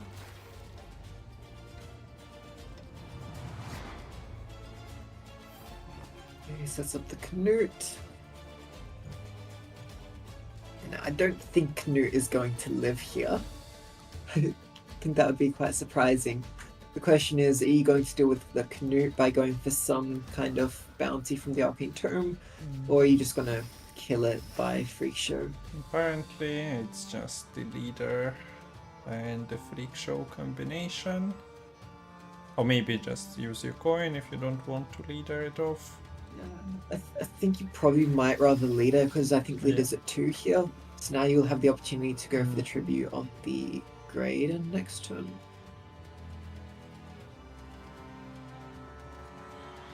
So Knut has finished his performance, not coming back anymore. That is absolutely Sigdrifa's right, what you just said. Because, yeah, that's been played. And, well, there are still 3 Witcher Hunters that are getting damaged. At the same time, there is a bunch of cultists that are feeling the wrath of Svolblood as well. Okay, the promised Graden coming in hot now. Poor Sigvald. 2 power, breathing out. And we have the forfeit because, yeah, it didn't look promising. Okay, so Sanvanter travels into the final. We have an early forfeit, but we see the hand state, and that was not looking hot for Skellige. Another day, another problem in Skellige Paradise. Yeah. Okay, so now we can take a small break, but really small, so that nobody is waiting too long. And, well, we've seen the decks in action, Sugadice and Sanvanter, so we don't have to spend time. So start in 1-2 minutes is what I'm writing to Metal. We can just accept the invites, and if you need a longer break, it's fine, just join. I'm fine with that. Okay, yeah, so I'll leave it on the bracket. It's unupdated, but not updated, but Ugadai and Sanvanter will be competing. We also got Metal's rate. Thank you, Metal. Nice run so far, and yeah. Okay, be right back, guys. We will be watching the final.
Okay. So apparently my PC crashed, which is not PC, internet crashed, OBS, but it reconnected successfully, and we don't have a big problem of losing any footage so far. I also didn't unmute me on Discord. Okay, welcome back, Lemon. Apparently my internet tried to act up, but everything looks fine at the moment, and the OBS reconnected successfully. So we are fine in that regard, otherwise that would have been a slight disaster of... Yeah, with delay, that would not be good in the slightest. Okay, so we are watching final now. I'm accepting the invite. Devotion Elves band feels bad, man. We'll fix the band screen after this, but at the moment, let's go. I will be updating score, so if you can take us through the mulligans at the beginning, that would be nice. Yep, so we have Tavern on blue for Ugadai, and some Vant with this Harmony Invigorate on red. What was that animation? That was strange. I think Tadwin's power increasing. Backup plan going back into the deck. Obviously you don't want those because those are your only sunless targets for some Vanta. Why are they... That's actually how it works. It's always like this. It consumes the card that you mulligan. It's not a new thing, I promise. I must have not been paying attention to any mulligans before. So we see Araka Swarm to start off with. Do we have Hive Mind access? It does not look like it. Bit of a leader, sprint and boots. Always nice to have the Sheldon Skags in your starting hand if you are playing Invigorate. Curious to see when that will end up coming down. Double leader even. Also curious if it will be a round 1 Dana threat. Which it is. Now this is very easy to either Heatwave for Ugadai or just play out your Sayaquan. But if you want to Sayaquan, you will have to commit some number of leaders to do so. So yeah, Sanvanta sort of saying, okay, if you want to efficiently answer this, you're going to have to give up some of your leaders here. So I kind of play a portion of a couple of my leaders, whereas you have to play 2 out of your 5 leader charges. Yeah.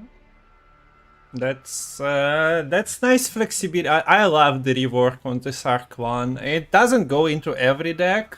Like sometimes we had things, for example, what was it? Regis High Vampire, I think, being very efficient answer to engines like 3-4 years ago. But decks that do swarm, especially the AQ having the flexibility of leader charges, I love that. Rework of a card that was dead for so long outside of, well, meme uses when it was just buff itself. Not ideal or creature breeding value obtained here. Sadly, sometimes you just overdo it.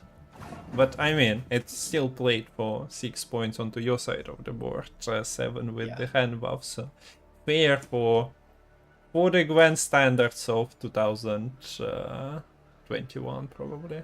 Yeah, and if I'm being fair, the Treant category is also quite valuable, especially with poison package. You're not playing the Weeping Willow.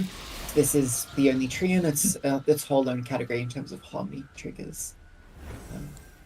Eating the Night Wraith here on the Dragon Warrior, able to spawn even more rats. Getting ahead as well. So if need be, we might see the Snagglefar's crew into Lara Doran.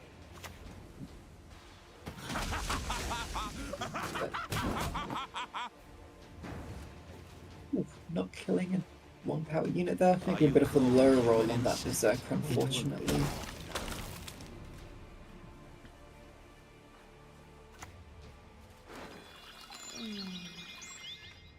Okay, we do see Seamus coming in here. Any Hey. archer rolls? Interesting. Double archer rolls, Pray not maybe? ignorant. Remember to whom you speak. Very aggressive. That's no damage. Yeah.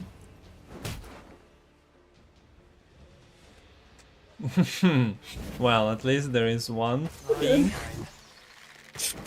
Yeah.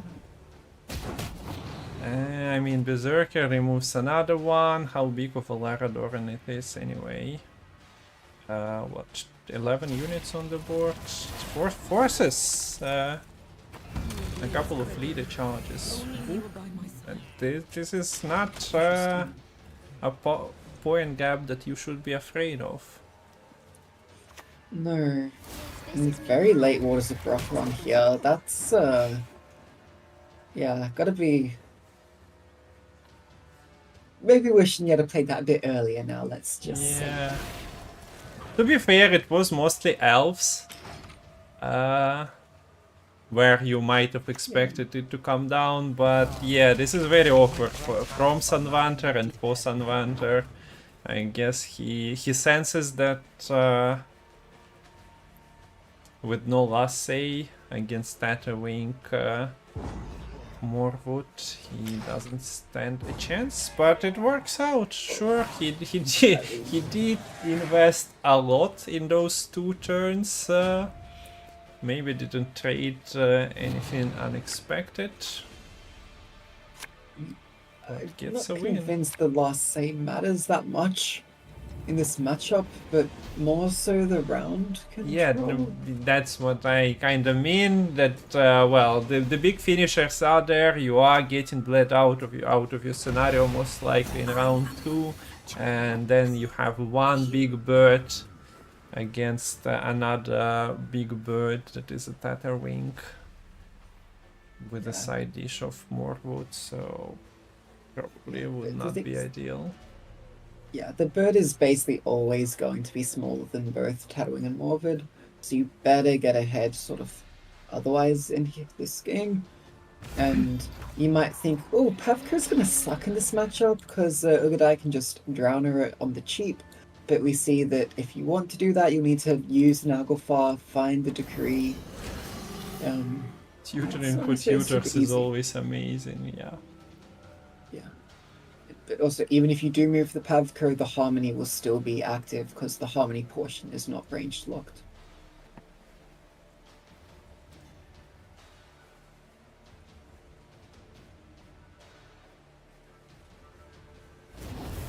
It's actually curious with the technical difficulties. I only apparently lost the stream in on Twitch, but not on YouTube. So this is another bait for people to go and follow on YouTube. You can watch the VODs there, but the stream is also happening on both platforms. Maybe that's actually putting internet to test. But yeah, hopefully no more technical difficulties. Maybe Skags is gonna try to be what Sunvant uses to trade decently into this Morwood. But it's looking very rough.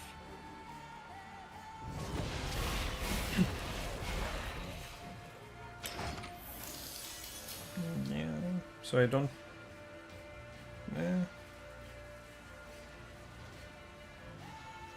Well, there is probably no Lara Doran in round 3 anyway. Yeah. As in a good value, although there is of course still Hive Mind and you can get a kill with Naturals. Nah, not really. I mean, Hive Mind into like the hash thing to start with, it's not half bad. But also, I'm not even sure how you fully proc the Hive Mind at this point for a good eye. Yeah. Well, the sports are there, right? Yeah. That's not ideal. So is Sanvanter happy, calculating all the potential swarms? I don't think it's that great of a trade if you commit either card here. Okay, decides Because we'll likely just see this Yeah, the second Lara Dawn coming through, and this should catch up very easily. And as you said, it probably wouldn't have been that great next round regardless. But it still would have been not bad. Okay, so Skax is the carry over for round 3 and buff to 13 power, did in what, 6 damage? What's his base nowadays? 6, so 7 damage. Yeah, it's 7 damage.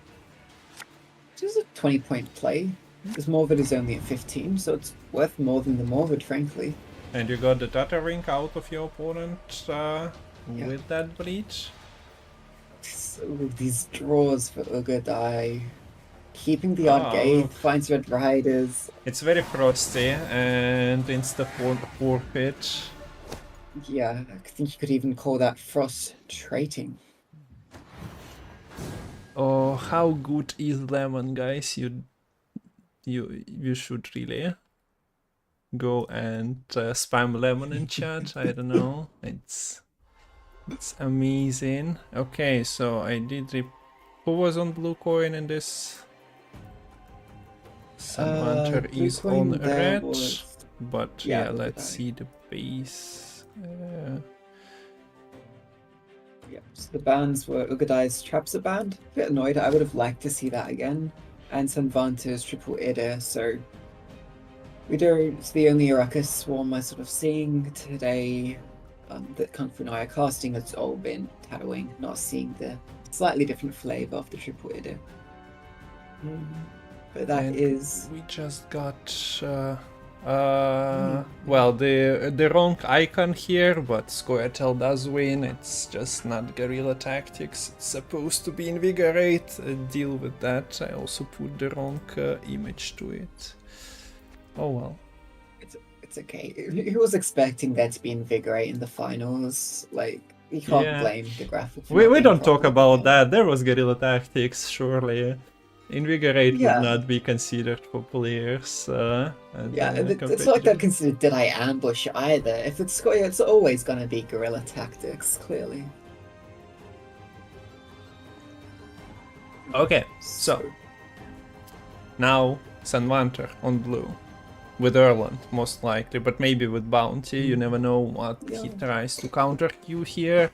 I'd expect Tussauder's Hospitality get a victory, but we've seen a beautiful performance yesterday by Sanvanter against Tussauder's Hospitality with this Bounty, so that was a spicy game as well. Would recommend checking that out if you haven't seen it on rerun or live, but yeah, this pincer maneuver deck, if you haven't seen the deck lists, I'll show them in a second. Where is the Sanvanter lineup? So yeah, as I mentioned, invigorate instead of guerrilla tactics, but it's already out, got hits victory. So you have Draug in the final of this qualification. You have Pavetta, but not the Blue Stripes commanders. And it's Bounty. Okay, yesterday it was very well played. I enjoyed the game a lot between Archie and Sanvanter. Let's see how it goes. With Ugadai, he is running more removal in that Leo, so maybe that influences the outcome. I think, yeah, if Sanvanter feels confident with the bounty into both this Toussaint list and the self-wound, then it's a very good cue on the blue coin here.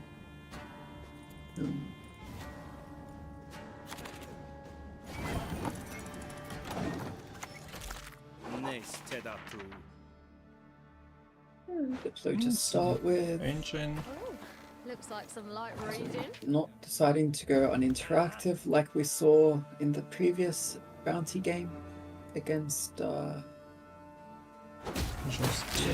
but this engine was doomed to be killed. Not buffing whatsoever, just one bounty graveyard card into a damage and collecting the bounty.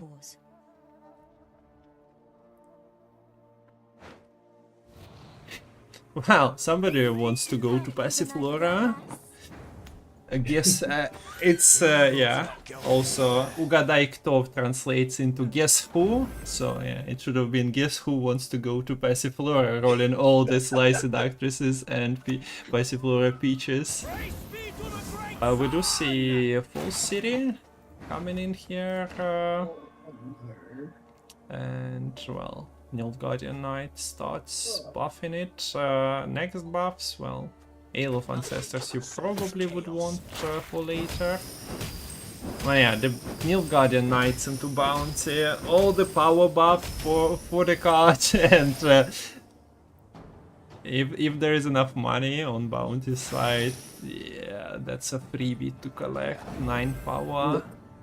Look, even if the Knight boost from the deploy Toussaint landed on the Knight rather than the Passy Peaches, the 1 extra damage for the Confession Extract would be enough to ensure it dies there regardless.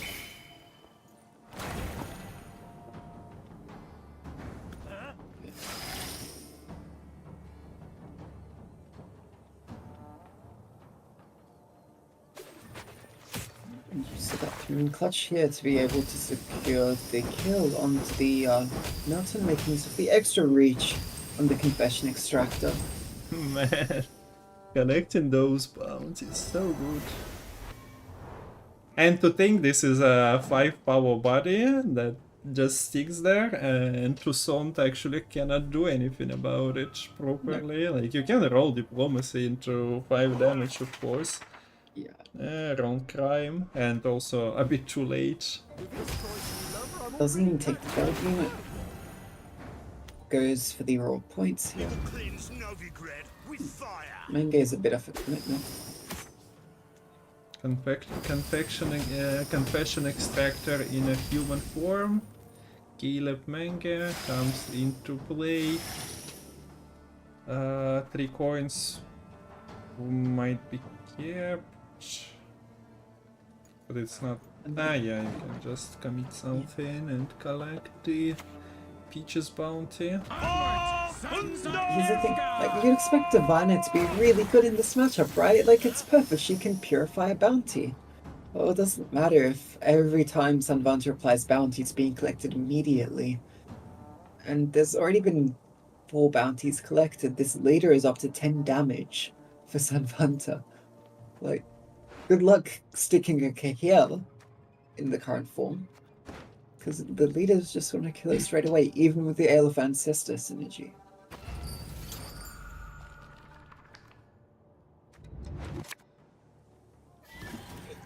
Okay, more confessions to be extracted. Some money spent. Whoop. Now, specials wise, there is Sangreal, but whole city is already on your side of the board. Blue ports available as well, but the question is, do you want to? The answer is actually yes. Flipping the Justice. Joust is an answer, but there is a second one. There we go. Yes. And yeah, this might have been why this Confession Extractor was used before, to set up the Witch Hunter Executioner at 4 power to then be vulnerable after the turn ends up being played, but there's so many bounties. Bounty Paradise, leader already at 12. Let's just spend 3 coins to wipe out a unit, basically. This is so sad for Ugadai, and this leader's at 13 damage. This brute is boosting itself by 9, it's already at profit 7. What is this? And there's Bruhurt, not able to get ahead here. This is a peak bounty performance, you should be happy. Oh, okay. Plays the Ale to actually get ahead. Full series still boosting away. You can go for Graydon if you want to win. Or, I mean, yeah. This is really annoying. The infusion from the Ale of the Ancestors actually providing extra damage on the Teshin Rutna and ensuring that, yeah, goodbye to that force series. What is the pick from the decree though? Is it just like street urchins just to play something least valuable? Like, you're ahead by so much here. Yeah. 3, Man, go! it's another insane Teshnamutna sword for Sanvanter. Got one. I'm not sure how it went in the semi-final, but quarterfinal and final. Bounty is just shining, baiting everyone. Play this on ladder, you definitely won't face any troubles. Your executioners will survive and you just will be collecting bounties for days. Yeah.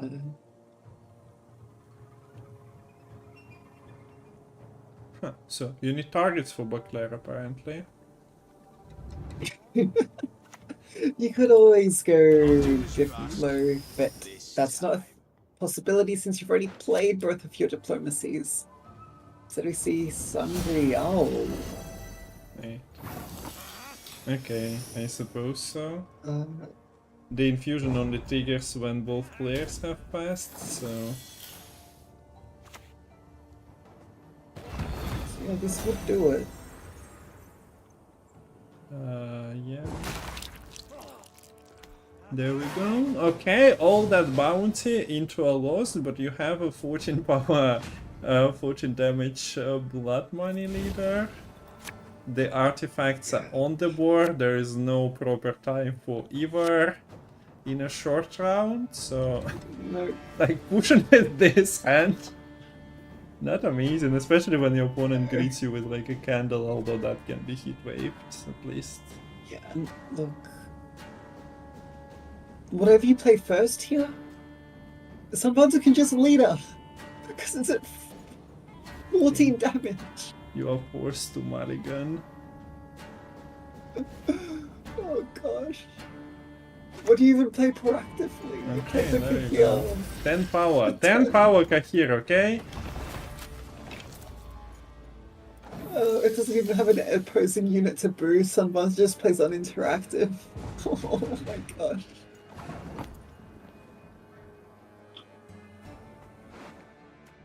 The heat wave was mulligan, right? I'm not sure how I feel Yeah. about that.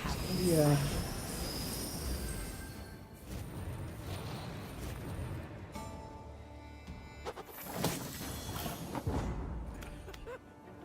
Okay, so you are on equal cards. You lost your Ever and Heat Wave somewhere in the deck. You only have Milk Guardian Knight. Ah no, that you are drawing into the deck sorted by Calvit. Okay, Get the not sure. Ivor. This is so sad.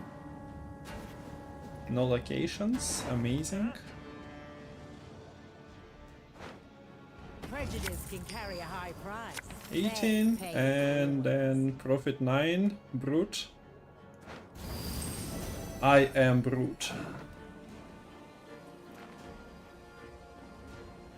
So Savant is just going to win this game most likely without even needing to play Graydon. Hasn't even actually used a proper toll punish in the Graydon or the Heatwave here. Only played Teshin Mutna, and it's just been so tough for Ugadai to get anything properly done towards the tail end of that round one.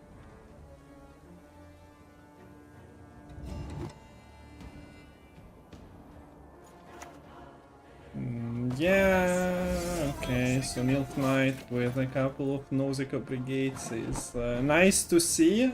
There are no more bounties to collect. I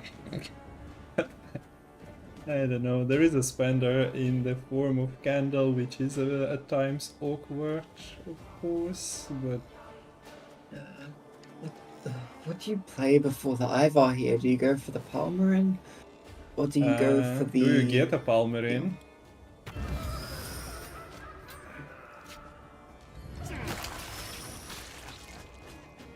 You could maybe, if Sanvanta doesn't have enough coinage, you could end up palmering for Heatwave You if kind you of get have lucky with the Ivor same problem unit. as well. Demons don't speak. We're one and the same. Yeah, that had to be the Ivar turn. Yeah. I miscounted the adrenaline. Couldn't even use the leader before playing Ivar. Now you have Guillaume and Palmerin with minimal toll punish to combo with them. And Sanvanta has toll finishes, which basically just going to go unanswered. So is this a heat wave?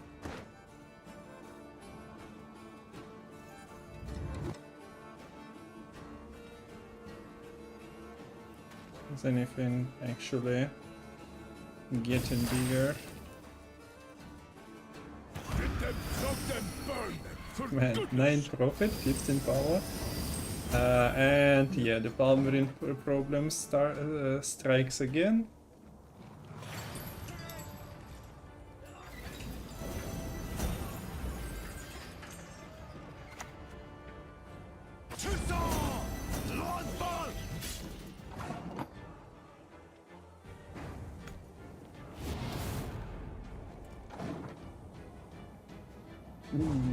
Yeah, okay. It finally ends. I was out of words for what's happening here. Me too.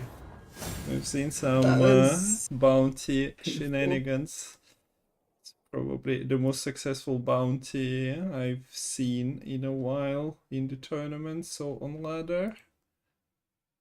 And now it's up to the pincer maneuver Draug Erland against 3 of Ugadai's lists. What a nice game, but I think Ugadai has an opposite reaction to that Yeah, destruction. that hurt to watch. And yeah, now Ugadai is absolutely on the ropes. What is the deck that Ugadai needs to reverse sweep here? It will be Erland. this Erland Draug list, which, ooh. Well, it's a list that tries to swarm with a bunch of humans, draug them into revenants. You have PFIs providing you with 1 power bodies that, well, if transformed, also can shoot and self-cannibalize. And then you shuffle them back for the bigger Erland.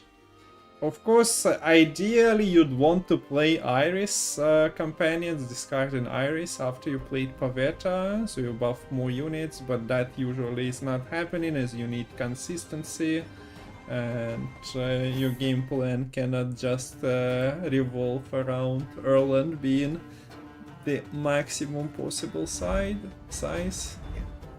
Although, to be fair, you do have this pincer maneuver leader to help out with the consistency as well. But yeah, this is a temple list, which again kinda helps or gives you this Giga and Sace in hand.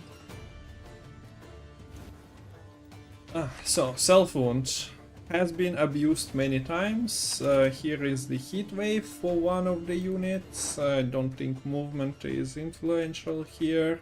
You have the Unsace potentially removing, but you don't really need a big Unsace to deal with something like Knut. Boiling Oil answers Knut in its enraged form. Movement can be kind of efficient as a priest answer, to be fair. Or at least stop it hitting on a Drakkar. But yeah, if you like, Boiling Oil can also serve as a priest answer. So big thinning coming out early for Ugadai. But these occurs could be potential bodies for these revenants to clean up. Oh, there we go. Baron as a potential Draco Turtle Sigvald answer. Defender. Rainer Tode was not bad for Sanvanta in the quarterfinal. So Baron, Queen Adalia, which is also big for human bodies. And defender. Yeah. Yeah, Queen of Dahlia PFI is not too shabby at all.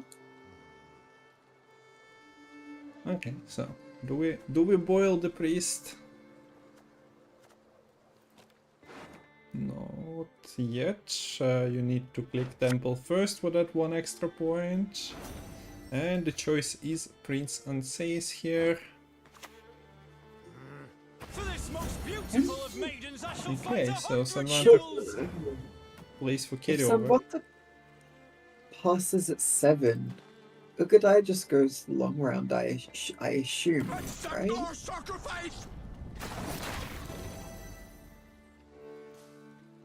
Yeah.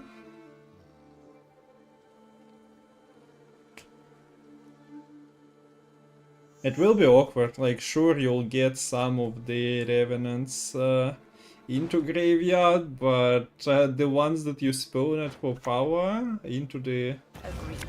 As per our contract. big old swole blood, that's gonna be devastating.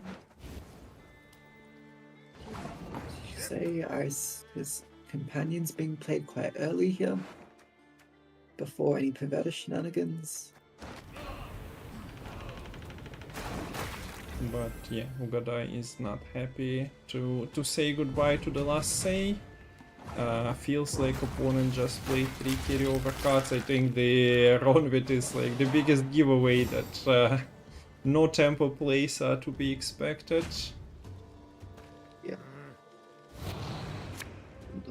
Maybe you could have committed Anses onto a priest to get the round win there, but just didn't have anything else to sort of help in achieving that goal.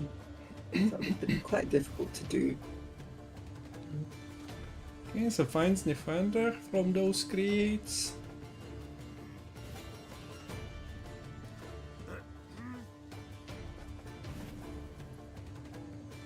And Pavetta of course doesn't really have a job to do at the moment.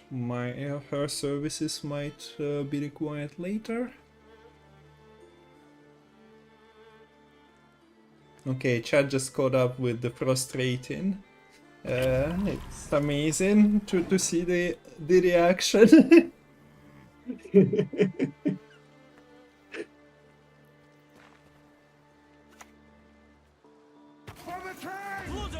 Glad there's only one person wanting to ban me for that, so I'm happy with that response. He's just clueless. He is just unaware.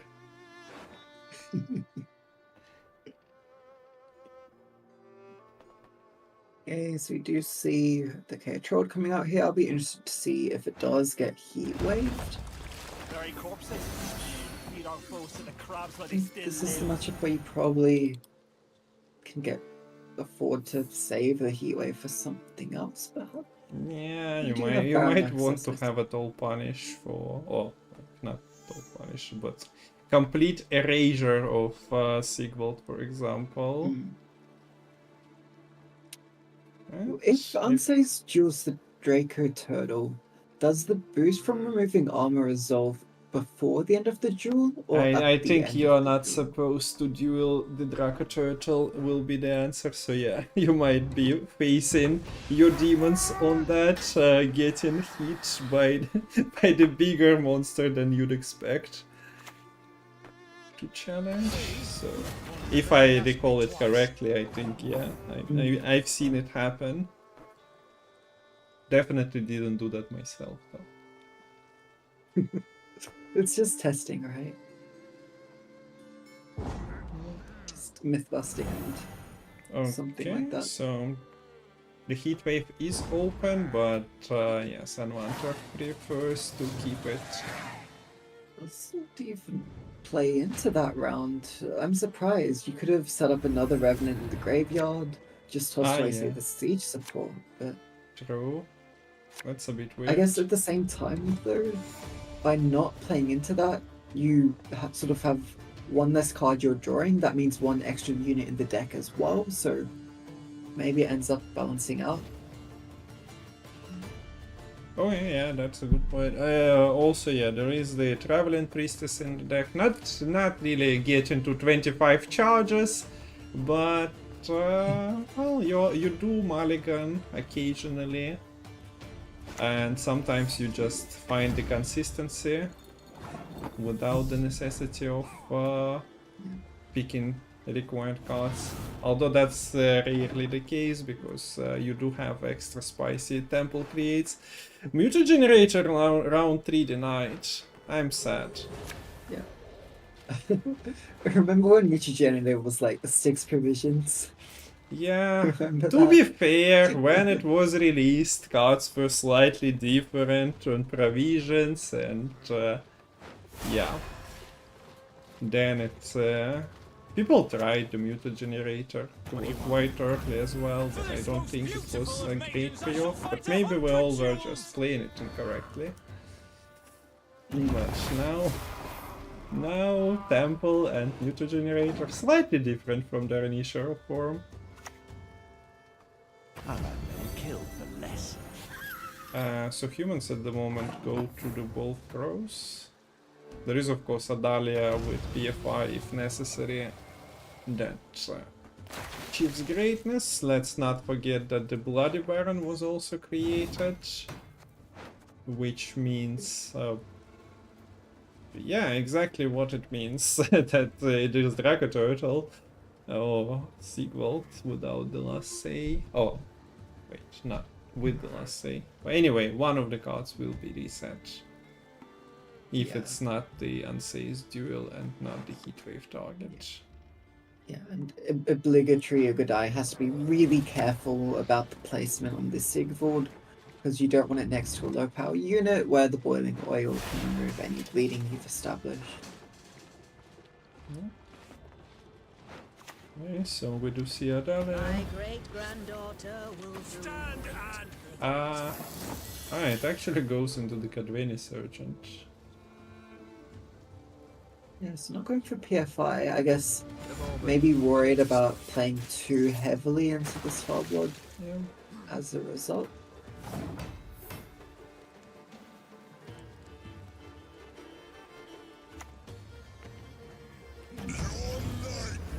Now is the Draug.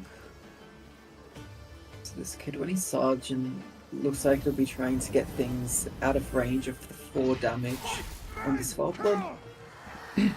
Obviously it can't boost itself, and the shield is now gone, unfortunately.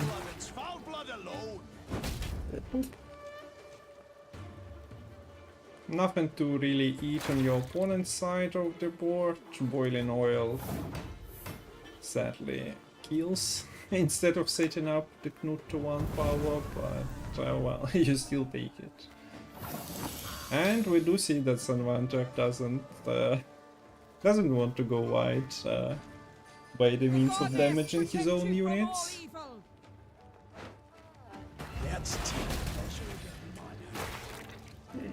Another one dead and another answer required for Sanvanta here, but now it's getting a bit hard because you only have 4 cards remaining. You want to play this Erland, probably want to play this Bloody Baron, but that means you need to put 2 cards back into the deck. Is the Pavetta worth it? She's basically just +4 on your Erland right now. Okay, we see some Small Blood explosion. Explosions denied, because, well, your Erland is not that big, and if allowed, it might have led to some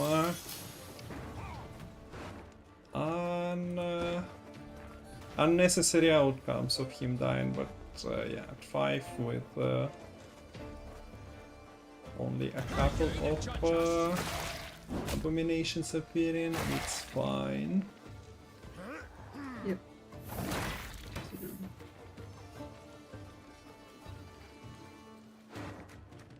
So, Pavetta can provide you with 4 Revenants. At the same time, something like Baron at the moment doesn't look too hot, but it might just play for better value.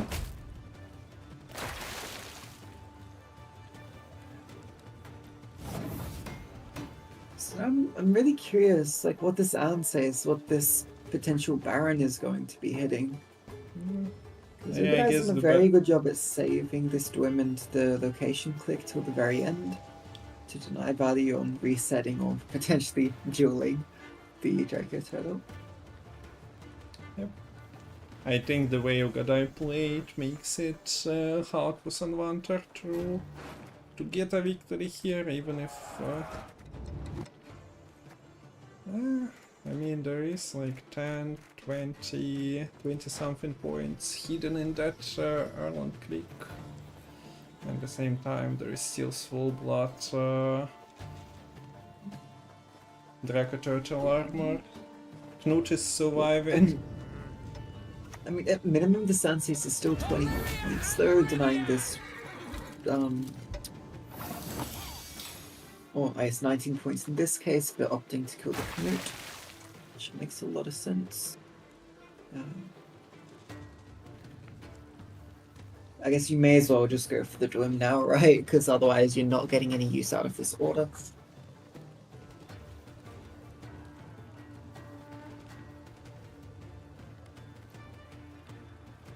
And if you're worried about that Baron, I guess it just makes the most sense to duel the Ansei, so that you will end up kind of losing a bit of armor there, but that's fine. Yeah. Yeah, sort of trying to turn just as much damage as you can as soon as possible here. Big Draco Turtle. Yeah. But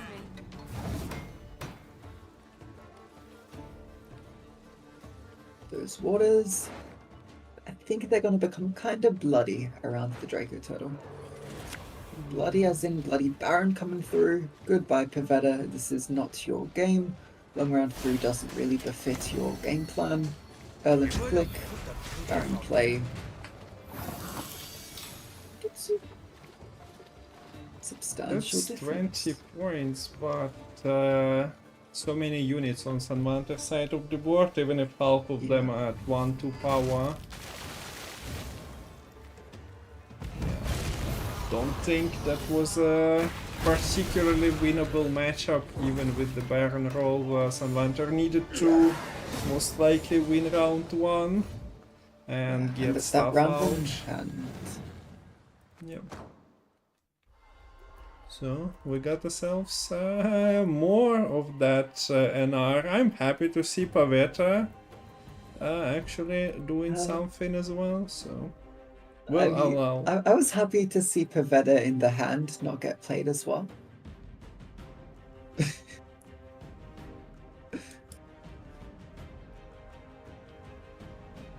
But yeah, we'll see the deck again, and maybe Pavetta will actually end up getting played.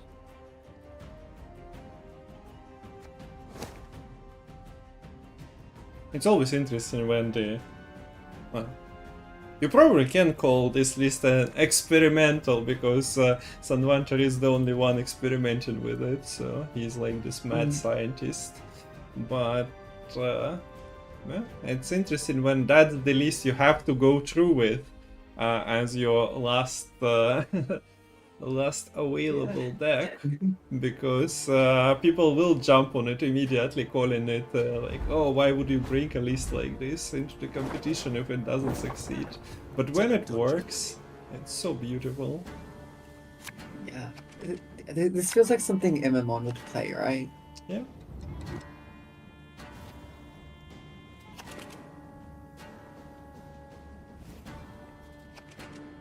But Sanvanter is known to play weird decks as well. Like, I remember him playing Erland deck without Erland in the deck.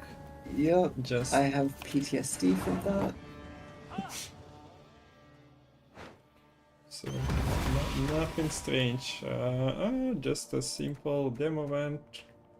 Yeah, Semifinal is funny because he kind of has anti-synergy with the Yeah. Erland and New Zealand this deck, but Priscilla is you not can doing always much try and here, shoot us some right? specials. Okay, so Let's it's take the Donovan, the Prophet Leviota, and the War Elephant. I don't know if those are really the best picks against Tristont. You would have loved to have found another Baron. I shall Or even Yep. like a Viraxis or something of the sort. Weird creates here. Oh, sure. Look, I think this is going to be another matchup in which the last A is going to be quite important. Because whilst the Erland is immune, again, you can use the 2 Summon Hospitality to kind of nullify it. It would be a bit awkward having to wait till, the Beauclair, wait till the last turn to play the Beauclair, but it might still just be the correct decision to make. Actually, seems Generator played round 1 this time. A little bit of a different sequencing. Maybe Sunvanta says, A, I can actually win the round, or B, blue card, I need to actually contest. Yeah, I'm not sure how many Mutant Generator good triggers he had in the previous game in his hand. So Yeah, it's true. maybe just playing it and not having enough playable bronzes was the deciding factor here. But yeah, playing Temple, playing Mutant Generator for 0 tempo in the beginning is not amazing. Okay, let's see what demo events banishes are. Makes a lot of sense. Open deck list, you know, there's nothing that can be done against the dem event. I mean, you can also just all. zeal him. Yeah, but yeah, So that's... I guess Sunvanter is ahead of us and planned accordingly.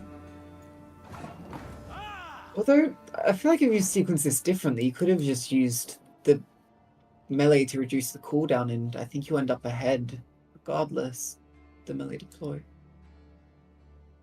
Oh, but then you play it melee and you lose out on your boost regardless, I suppose. Then maybe it's not as good.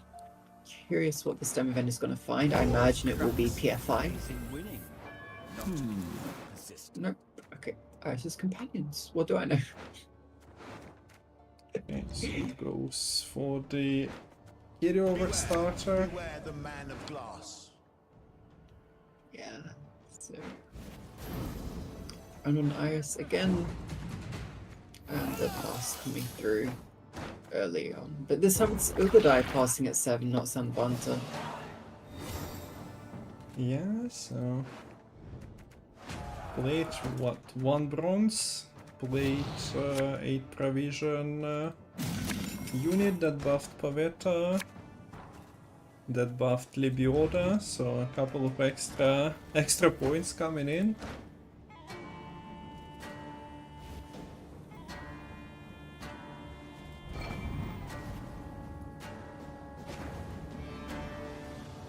So, do you bleed here? Well, we see a Skrill to start with. That does not mean anything. You at least will play the Ronvid, the Incessant here, at a minimum, to establish that carryover. Bit surprised that it was the Skrill as the lead. Oh no, makes sense. You get rid of the Boo Hurt to play around the full series. Okay, sure. Buhul got eliminated. But I guess nothing stopped you from like run with Squirrel, but doesn't really matter too much. And maybe you are trying to heat wave Elephant Ancestors if that lands. Yeah. Don't buy this. Okay. Or you just push with the tech cards Squirrel into the Scout.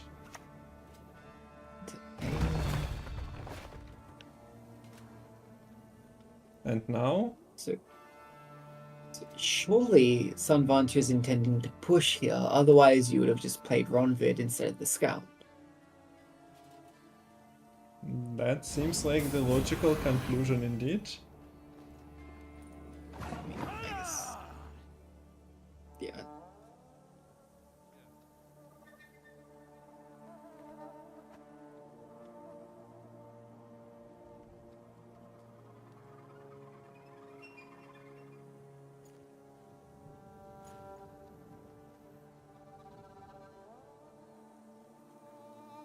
Okay, so decision time. We see the highlight on Ronvid, but it doesn't mean anything. What's leader potentially bringing out? You need Radovid to get another leader charge. Yeah, look, I imagine the plan is to try to get an early pass here, perhaps, by forcing out some of the early combo pieces like this Milton, which is slightly slower for play right now. Not quiet enough to get ahead. Do we see a leader? Would be nice to have the last Yeah, say. it would be nice to have the lead for sure. You also need a Buchwort in the graveyard anyway, if you want to do the city things.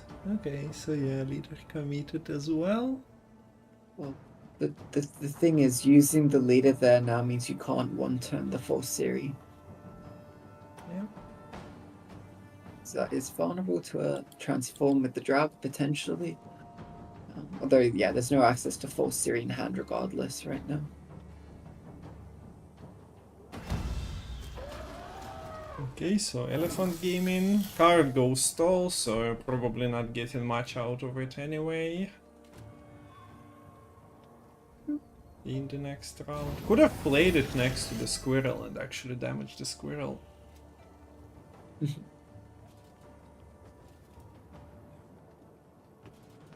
Of course the cooldown 6 doesn't allow you to do that like every turn.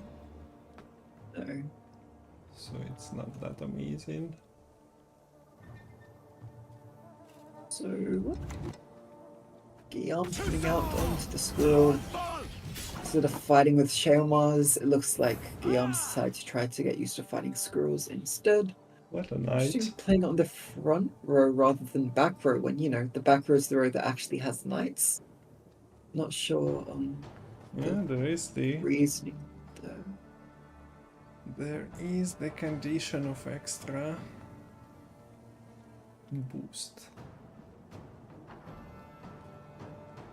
You know, sometimes players just don't read entire text. They know the effect. Oh, you boost, I boost, and then you just forget about the details. Same as the armored Drakkar in the self wound. People forgetting that you can activate its bloodthirst condition. But yeah, I'm not implying that Ugadai just maybe you just forgot it. It happens. It happens.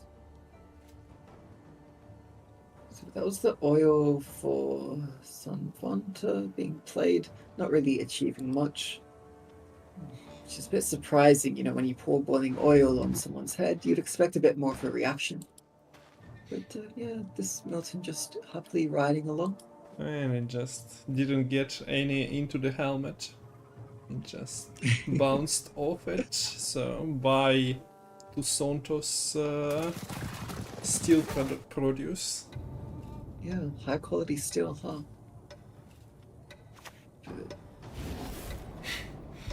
Okay, pure Elephanto. Never sees play from hand created from temple, and then there is a drought and no water to elephants. Yeah.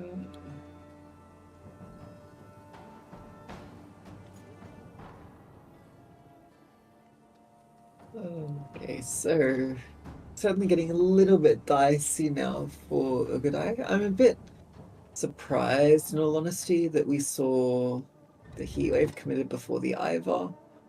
Maybe a bit worried that the Ivar would present too good of a Heatwave, but I don't think the Ivar would be an Ansei's target because it would just be too big.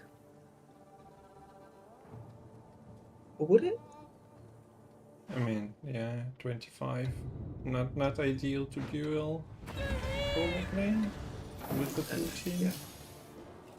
I think it would be pretty good if it was like from Tavern Brawl, kind of using a 14 to hit the Ivar at 25. They'll do like quite a bit of a back and forth, but when you're the one actually dueling an opponent, that's not really what you want.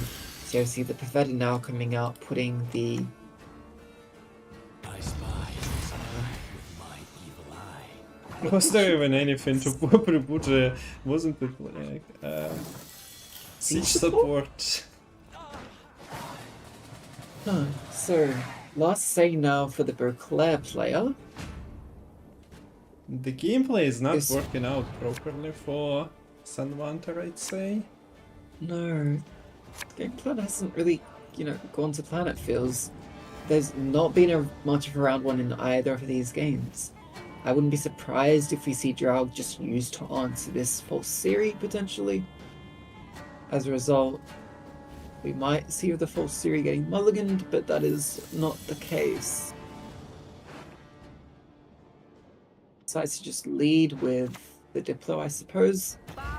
Kind of saying, okay, if you want to use your Draug turn 1, so be it, but then you're not transforming anything else. And Decent. it's also an answer. Oh! Ale of Ancestors on your own unit. Peculiar. Yeah.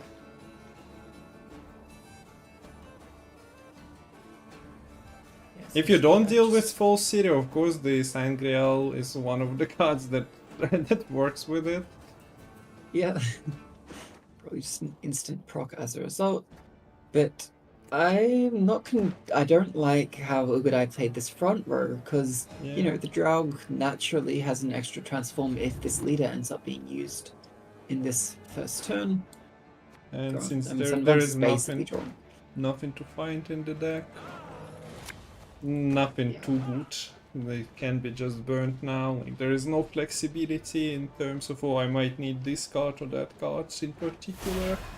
So, yeah, provided an extra 1 power body as well.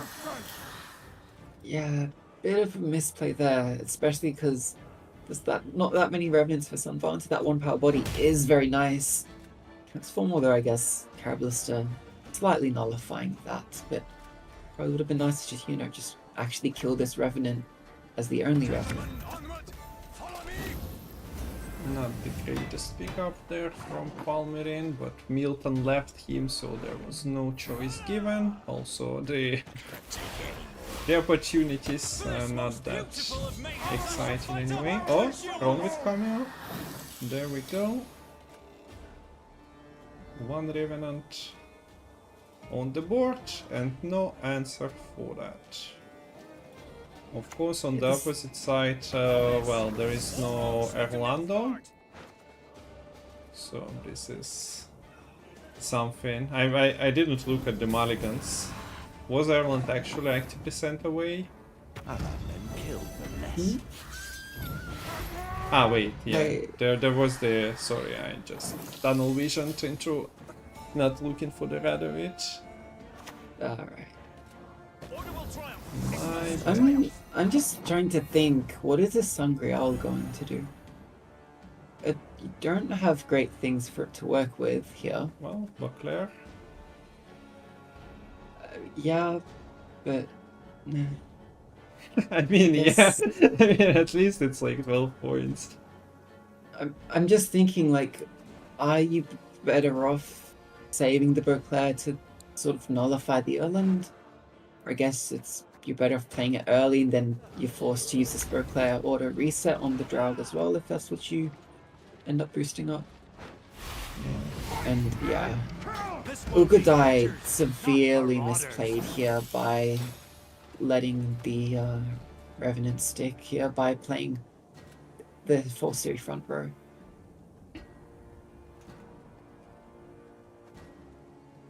Especially with the Carabalista row, you could have cleaned up all the Revenants from that Draug, but it's just slightly gotten out of hand, probably a 10-point difference, and that's it.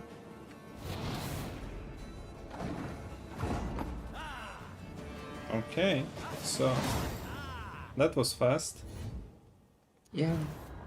So congrats to Sunvanza getting one of the Northern Realms. I still don't think we really got to see that deck at its full capacity. Yeah.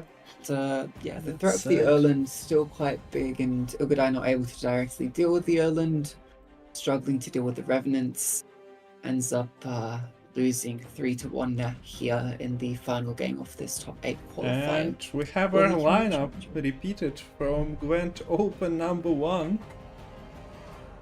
to Gwent Challenger, same 4 players go. So Mayamon, Lirio, Nequiz, and now Sanvanter. Sanvanter also gets the payday basically by this win, securing at least $125 plus crowd fund pool. So what were we qualifying for? Let me just bring the tournament page. So challenger is now set. The prize pool is $1,000 plus we got $240 in crowdfund pool. Well, there is still a month if you ever consider, if you get your salary payday and want to commit some of it to Gwent, you can find the links in chat. You can ask around for those if there are troubles finding it. But yeah, crowdfund pool will be given out to the 4 challenger participants at 50, 30 and 10% splits. But yeah, securing the place on the tournament already gives you $125 plus percentage. So that would be the next event, and it's happening on July 13.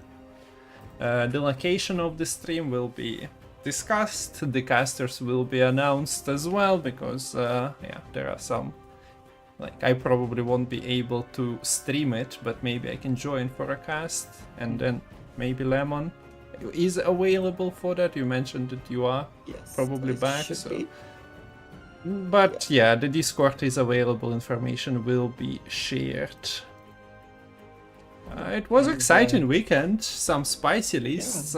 I was expecting more warriors because, well, in top 4 people didn't really believe in warriors, thought they will be countered. But after everyone brought the counters and nobody brought warriors, maybe somebody in top 8 would have tried to squeeze them in. Answer is no. Even with the overbuff, they are not a consideration for the tournament play because they still fall apart quite easily. Unlike Devotion Harmony from Sanvanter, which was also unusable. Yeah, I think the difference is, like, Devotion Harmony has a much better time winning the round 1 compared to Warriors. That even though you're Devotion, you have less strong tools. You just have enough raw points that if, in some matchups if need be, you can just push the opponent. If you push them enough, you shake them enough of their good things come out, and they're not left with enough to really make it up. Yeah. Also, one thing that we didn't really mention, or at least I forgot yesterday, is that Community Masters 2025 were announced as well. So the ladder play, the tournament structure is not going anywhere, supported by the greatest Gwent admin of all time, Metal. So yeah, another reason for maybe crowdfunding is that, yeah, the man is just committing to another year of running the Gwent events. So barring any difficulties from CDPR's side, we should be set for the content. Balance Council seems to be working and doing changes to the lineups in the tournaments, so that's nice as well. It could be rose-colored glasses, but I feel like we have slightly more deck variety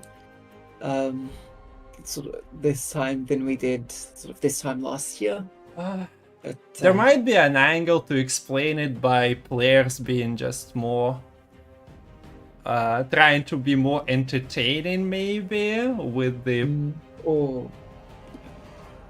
prize pools shrinking, really. It's not the same that CDPR was providing, so maybe people are less serious, but we've seen very serious lineups during the opens and qualies before, so this was pretty spicy here with Ugadai bringing Devotion Elves that, well, were featured in one of the community tournaments by Imagawa, but still we see Sanvanter opting for some spicy choices as well.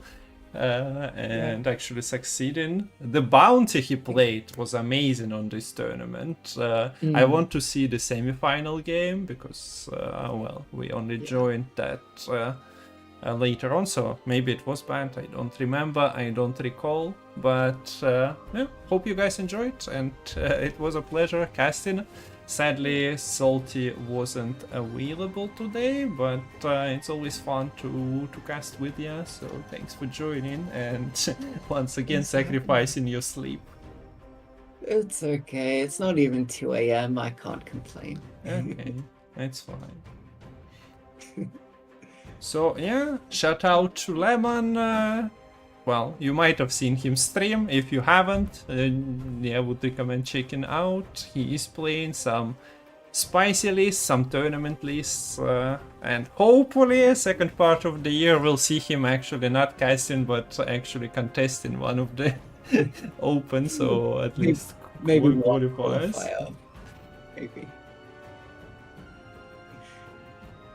But yeah, absolutely no guarantees when it comes to that.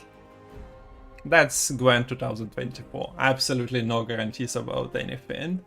Well, we all will die at some point, and Metal will be still running the Gwent Masters, Community Masters 2125 or something. But outside of that, there is no stability with players availability, with casters availability, and games availability. You say that, but we had the exact same lineup in both Open 1 and the mid-season challenges, so maybe a little bit of stability in the player side. True.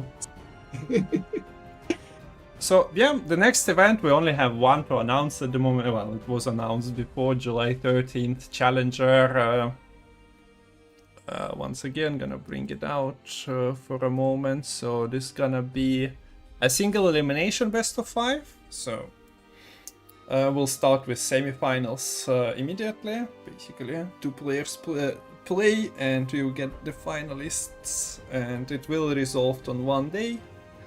So a bit of a longer event. Today we finished in 2 hours 30 minutes, more or less.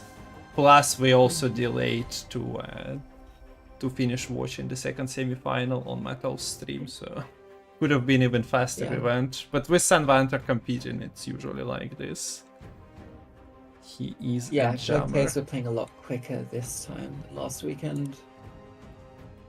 And I don't think we had nearly as many sort of 3-2s or games going all the way. It was closer. It was further apart in scoring wise, and also we've got a couple of earlier forfeits. But yeah, other than the Challenger, the roadmap is on screen. So this season is not competitive. You don't get crown points. You don't get tickets to qualifiers. Next season we'll have Challenger, and based on the July results, people will qualify to the qualifiers for Open number 3. So those are the things to announce. We once again congratulate Sanvanter. Great job from Ugadai getting through the semi-final today. Wasn't meant to be, but Sanvanter is a powerhouse of Gwent recently, so no, not surprising that he is winning. And yeah, I think we are finishing here. GG's everyone. Thank you, Metal. Chat, spam Metal Gwent. Always spam Metal Gwent. Metal Gwent. Yeah. This is how we I should start streams earlier. We see it and chant Metal Gwent for 5 minutes before the events. That's just the weird requirement Metal put up. That's maybe why Salty decided not to come in today, because he didn't want to chant. But yeah, this will be the end. The rerun probably will happen somewhere during the week. I'm not putting it on right now. So yeah, I'll just let the 20 minutes run out for the delay and finish the stream. So see you around. We might be streaming here and there with Lemon before the Challenger, but no promises. Enjoy your own game time, and yeah, just keep an eye on Discord if there are some random announcements. Discord, competitive Gwent Discord is the place to be for those tournaments. And yeah, so thanks for joining, and see you around. Bye bye. Bye. See you around, everybody.